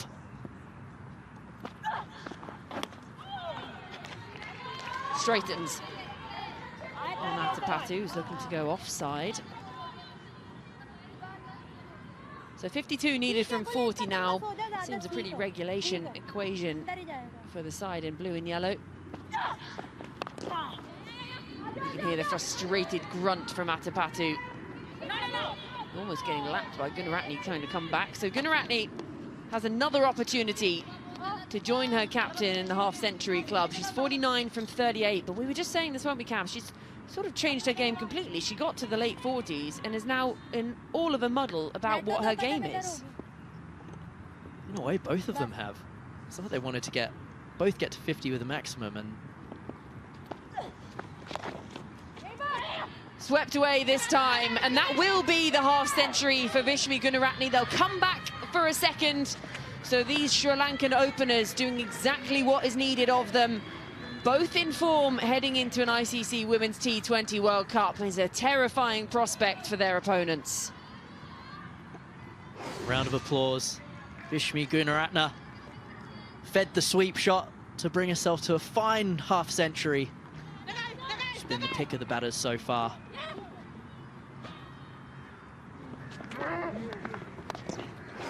Pulled away this time. Protection out in the deep. One more. Pakistan just got absolutely no answer to the bludgeoning of this opening partnership. I do feel for Tuba Hassan here. Thrown into the deep end.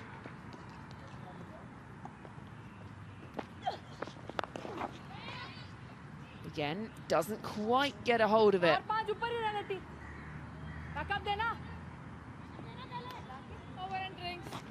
Brings the over to a close. 14 overs gone, 122 for none, and the two teams are going to stop for a quick drinks break.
Hari. Magaram.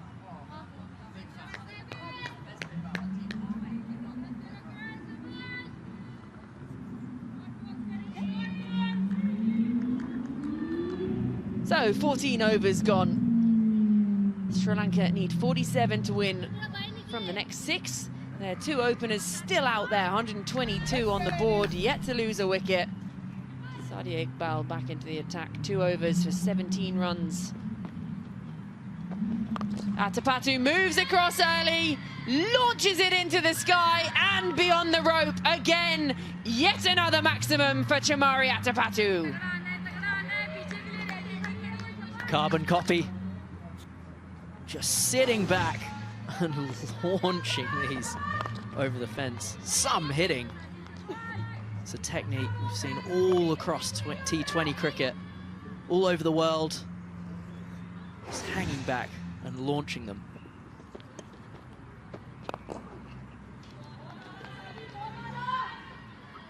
They've just got no answer to it at the moment.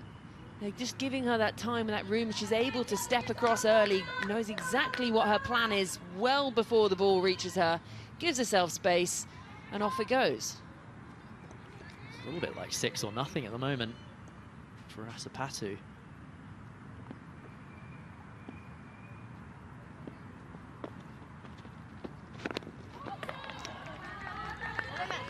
Quick work behind the stumps. Gunaratne doing the opposite of Chamari here and stepping across into that offside, trying to punch it through the covers. Do you think that Atapatu is maybe just eyeing up 100 here?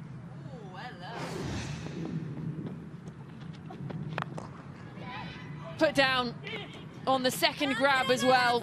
Real disappointment. Did go hard. Got a lot of this. You hope to take those. And that's what Sri Lanka did so well. They were great in the field today, took their catches, just the one put down, I think, by De Silva early on. Moves across, gives herself room, clubs into that leg side again. Won't pick up the boundary, and it's got to get her skates on too, but the longest boundary out that way, easily back.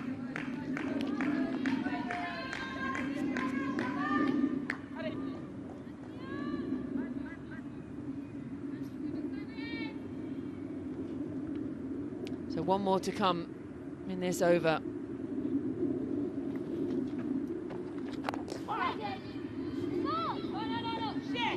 And things just riding Chamari's way. Frustrated she couldn't get that one through. 15 gone, 132 for none, and we're going to have a change in commentary.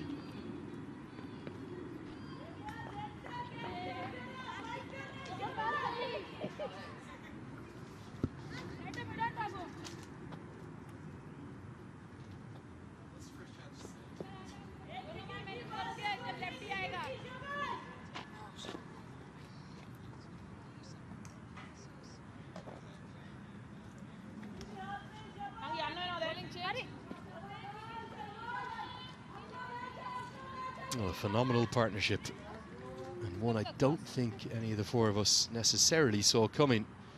Felt that when 69 was going to be a pretty stiff chase, Sri Lanka making light work of it. Done all the hard work, they just need to finish off. As Vishmiu's had that life put down in the previous over, looks to continue to open the shoulders. Shachi, we're going to see a late twist here, or is this only going one way? Never say never, as they say. It looks like Sri Lanka are going to be cruising to that total. And maybe, just maybe, Atapatu is eyeing up those 3 figures. 36 to get out of 29 deliveries.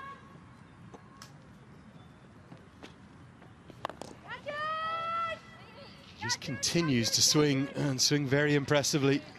Not quite out of the screws, this one, like some of the other maximums she's hit, but 1 bounce, 4 more. She is going to be up there with the most prized wickets at this Women's T20 World Cup. Atapatu.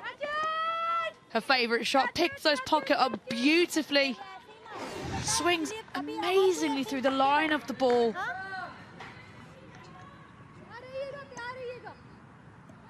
Don't think Pakistan's left-arm orthodox bowlers have responded particularly well to this onslaught. Could they be coming around the wicket? Could they change their fields, their angles? Just keep serving it up for Atapattu to go after, and she keeps responding. Boundary after boundary. Sri Lanka doing this in a hurry. Tossed up once more by Nashra Sandhu, and Atapattu right in the slot. Goes straight over the head. Excellent striking. Well, no change in the field, change in the personnel. Fatima Sana says, get me to long on. That's where she thinks the hot spot is. Natalia Parvez is, well, rather unceremoniously asked to go all the way into cover. And long off-fielder replaces her. And Atapattu goes again. Going to land safe. She has been a little fortunate with mistiming a few shy of the fielders, but just the wrong field. Almost every ball has been hit to the same location. There's only 4 out there. It's those pockets. She has been targeting those pockets. If you take a look at her wagon wheel, the areas she's been hot on scoring, it's been shuffling across, trying to play it off the back foot and hitting those pockets. And Pakistan just haven't changed anything. Slog swept again the side of the ground with less fielders on it. Sri Lanka getting their tactics right, and really, since that first drinks break in the first innings, Pakistan have not got theirs right with the bats or with the ball. When they look to review games, they will look back at that drinks break in the first innings. Following from it, they lost heaps of wickets. And Atapattu just goes again. 6 more. Well, it's an exhibition of boundary hitting from Sri Lanka's captain. She flies to 87. She's thinking of 3 figures. It's 149 for none.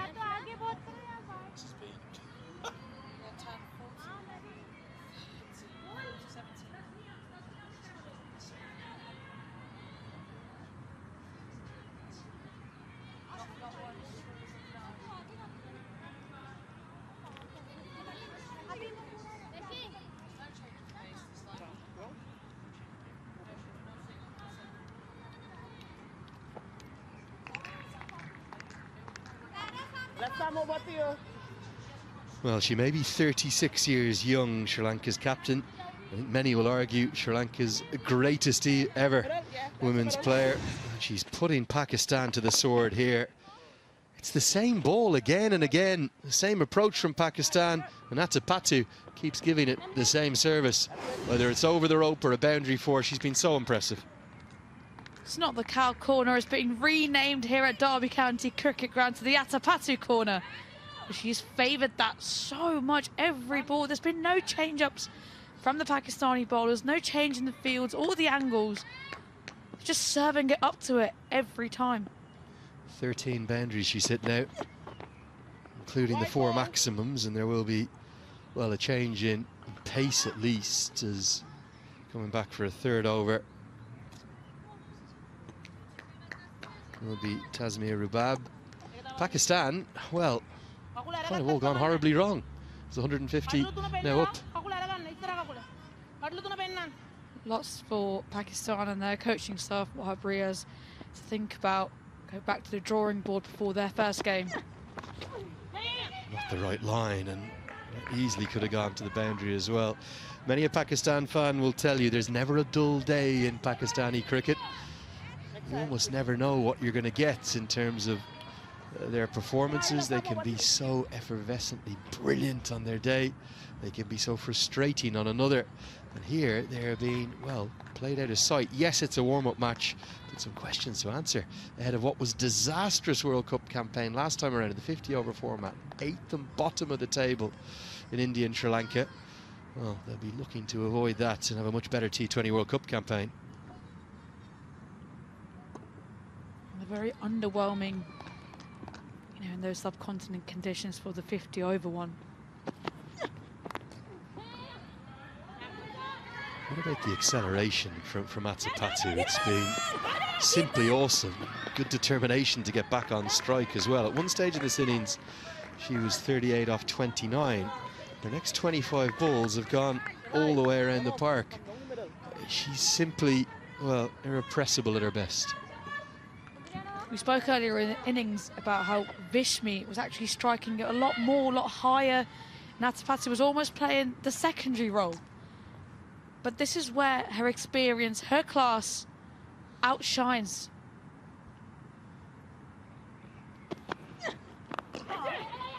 Just been the way she's backed her matchups, hitting into her areas. And I know it's a different style of bowler now, but again, it's a 5-4 offside field. How does another fielder not come across here into that mid-wicket gap?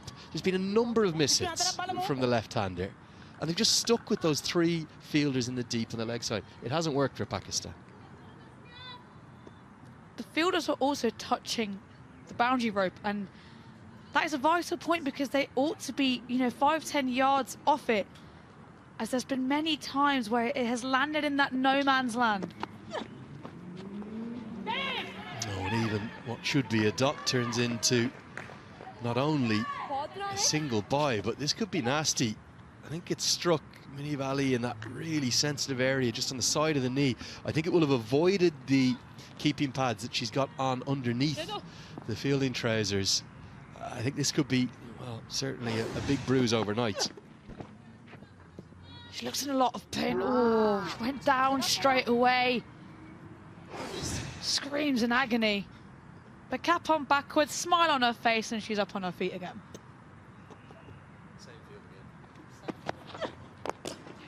Now over the offside. Well, it's an exhibition. A batting exhibition of the highest quality. That's a Patu. She wants one thing. She wants an unbeaten 100. And Sri Lanka, much in the way Scotland making a statement earlier in the day, they're making a big one here in the warm-ups. So good, skips down the track, hits the length hard, does Tasmia, but Atapatu slashes that one away, and with only one fielder out at deep cover, the ball wins the race, and Atapatu on 94 now. Oh, so nearly. And for a moment, Atapatu's heart will have been in her mouth. Good umpiring as well, not giving us a wide because she came across. 159 for none. After 17, 2 minutes down.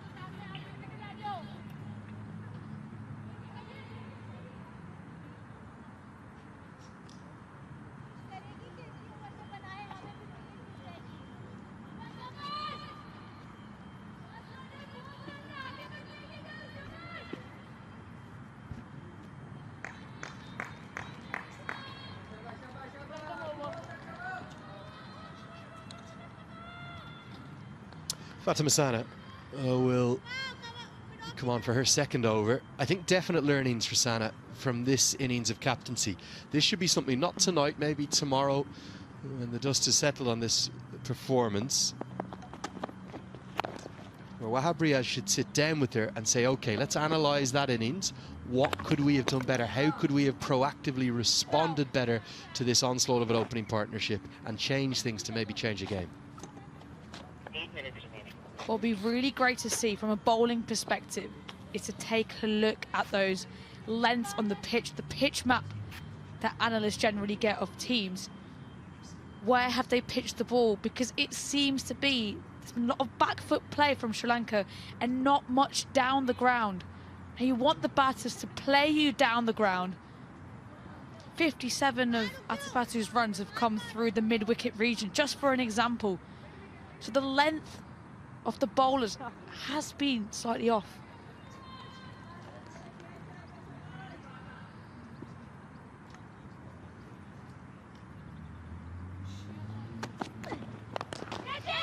Tries to get there with a maximum, but she hasn't got it. And she's going to hold out. Take nothing away from the innings of Chamari Atapatu. It's been simply sublime. Her teammates, well, they were on their feet waiting to cheer the landmark of what would have been another century for the legend of Sri Lankan women's cricket. But looking to get there in style with a maximum, she holds out for 94.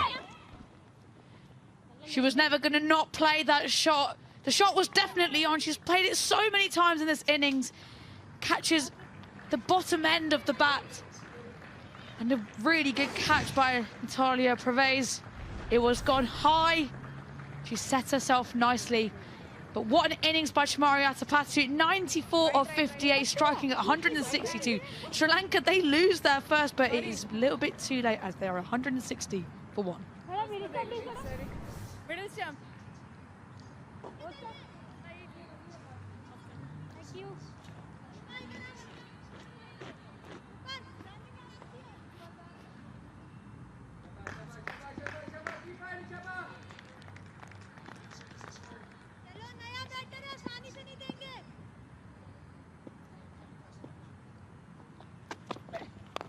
Rashida in at number 3, just 8 required to win now after that single. Sri Lanka going to canter home. Just a shame we didn't get to see Atapattu get to what would have been a very much a deserved century, dismissed by her opposing captain Fatima Sana.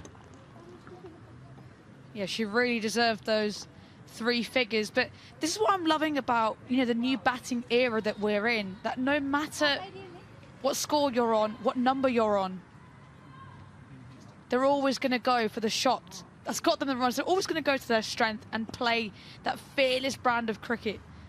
So just truly hats off, but very, very pleasing signs for Sri Lanka and Sri Lankan fans, and scary signs for all the opponents, because Atapattu, she's here.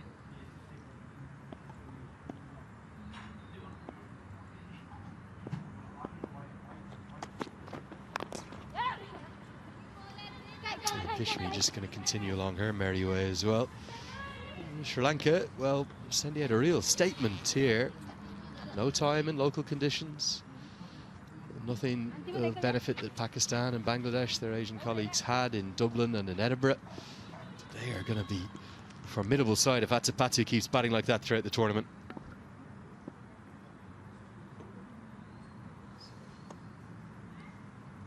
Only 7 required for Sri Lanka.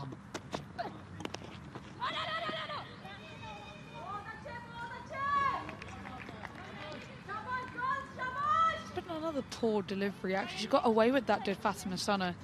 Drifting onto the pads with the fine leg up in the circle. Sri Lanka are loving everything about today, barring possibly the temperature. Looking more than a touch chilly over there at the sidelines, but what a win this has been. Should they close it out? Just 7 required off the 2.1 overs left. Samara Rama will look to provide the icing on the cake and get Sri Lanka home here. Might think of a second here. It's gone quite a way wide of deep third, but decide that they're happy with the single. 163 for 1.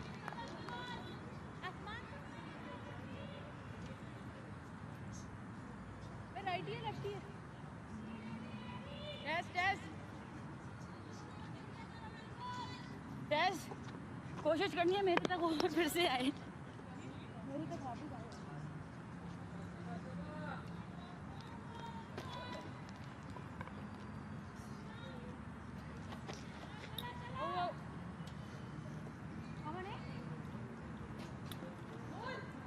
6 to win. Sri Lanka look to finish off in style. What's impressed you most, Shachi, about their performance?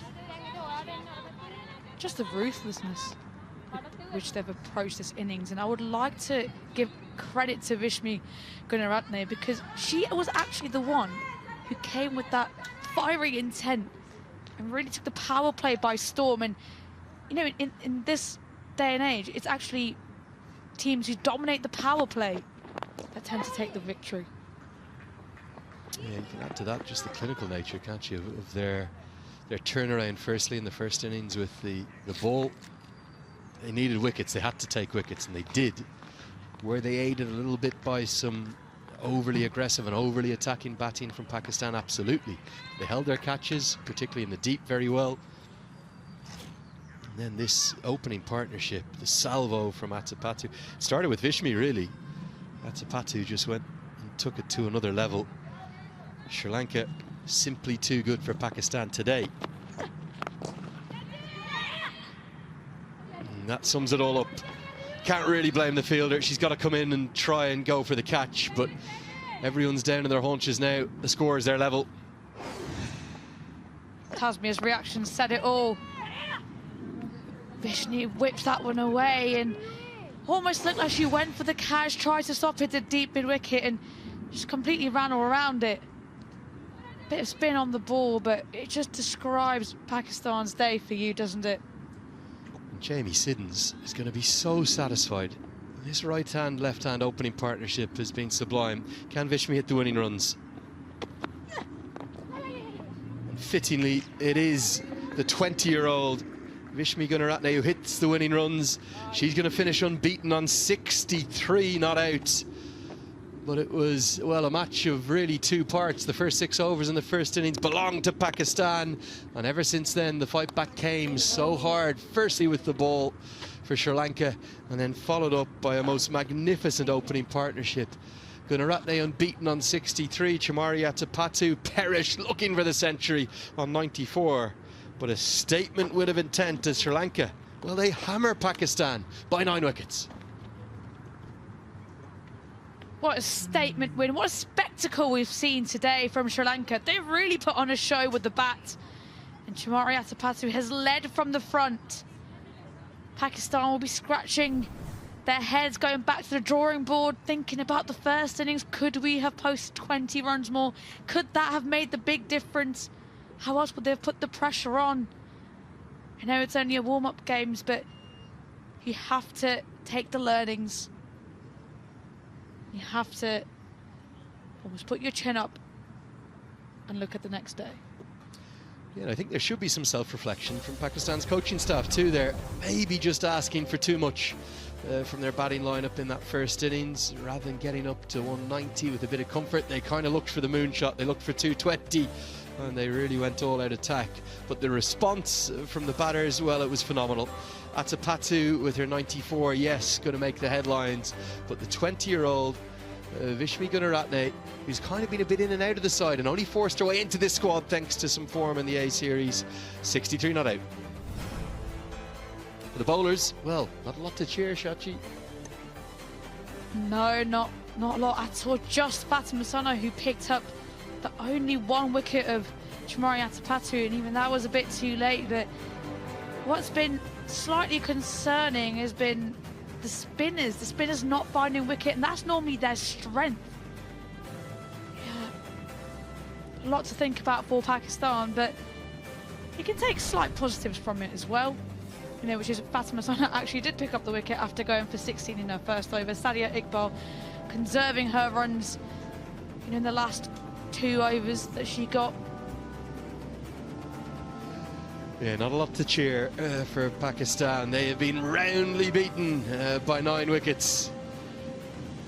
Definitely need to give a special mention to our ground staff who managed to get these 2 full warm-ups in here at the county ground. Outstanding from them. We're going to hopefully hear plenty of post-match reaction with Georgie Heath in just a few moments. Don't go anywhere too far.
Well, what a fantastic first day we've had of this ICC Women's T20 World Cup 2026, the warm-up phase of it. Great action both here in Derby and across in Loughborough too. And Sri Lanka, well, maybe making the biggest statement of the day, because they have taken a very comprehensive 9-wicket victory, primarily thanks to that 160-run opening partnership between Vishmi Gunaratne and Chamari Atapattu.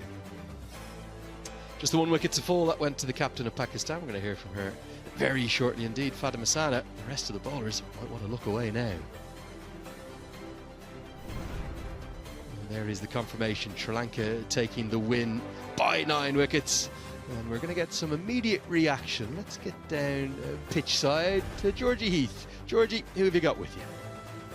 Yeah, thanks, Lenny. I've got the Pakistan captain Fatima Sana with me. Now, Fatima, not the day today for Pakistan. What do you think were the areas that went wrong for your side today? I think we were struggling in the middle overs in the batting as well, and I think we were trying a lot of options in the bowling. So some of the girls did a good job and some of the girls are struggling. So I think before the main 11, we got different options. And you must be buoyed by the way you came in at the end of that innings as well to get yourself up to what looked like it could have been a defendable score. Yeah, I'm trying. Still, I'm trying. That's the main question that everyone asking. But it's all depend on our coaches, because they always said that I am good enough in the last over. So I'm struggling at that these things. But that's all about the coaches. Yeah, well, you've had a great run coming into this tournament, Pakistan. You've had a great few months. Today is a warm-up game, as you say. How are the team feeling otherwise heading into the ICC Women's T20 World Cup? Yeah, I think everyone is so confident, and everyone is like, they are very exciting about the event, and they will try, they know this is the highest level of our cricket, so everyone is exciting. And just a quick one, we've got to have a comment on that striking from Chamari Atapattu today. I know you don't want to be on the end of it, but that was quite something, wasn't it? Yeah, I think as a opposition, I thought that if she got out in the early on, so that would be a good option. But when she played till the end, so I think if we know she's a good player and she played well. Yeah, she had a great day out today. But the good news is there are more warm-up games to come, and soon it'll be the ICC Women's T20 World Cup, and we love having you guys here with us. Good luck. Thank you very much today. Thank you. Thank you. And now it's not going to be Chamari Atapattu, but we've got Vishmi Gunaratne with us. Now, Vishmi, what an opening partnership. How good did you feel out there today? Then the wicket was a little bit slow, and we wanted to keep the run rate up so that we can finish up early. We communicated well, and yeah. And what's it like being batting partner with someone like Chamari when she's in that kind of mood? Yeah, she's a very experienced player, and she's telling us what to do in the middle when it gets hard. I'm really lucky to have a partner like her. And how much have you learnt from her as part of this team? I've been in this team for like 4 years, and she helped me in many ways to improve my batting, and I'm really grateful to that. And coming into the tournament, how are the team feeling? You must be really boosted by today's performance. Yeah, we are really happy as a team about this performance, and we are looking forward to do well. Well played today. Congratulations. Thank you very much. Yeah, sincere thanks to Georgie Heath. And lovely to hear the thoughts of one of the stars of the show of the day, Vishmi Gunaratne, down there. She spoke so well, as did Fatima Sana, and certainly a player to watch at the upcoming ICC Women's T20 World Cup. They're the two stars of the show, alongside the 4-wicket haul for Vimukthi, as we've got so much action to look forward to across the course for the next month here in England. More warm-up action will come to you live from Cardiff on ICC TV. West Indies taking on India. That'll be 10 AM local time, and then we'll have England taking on their old enemy, Australia. It's been an absolute pleasure to have you guys here with us throughout the day. We've seen wins for Scotland and indeed Sri Lanka here in Derby, and then across in Loughborough, South Africa and New Zealand triumphant. Plenty of markers laid down by some of the main contenders ahead of the eagerly anticipated ICC Women's T20 World Cup. For me, Andrew Leonard, for all of the team who provided the coverage throughout what's been a highly entertaining day of 2 T20s.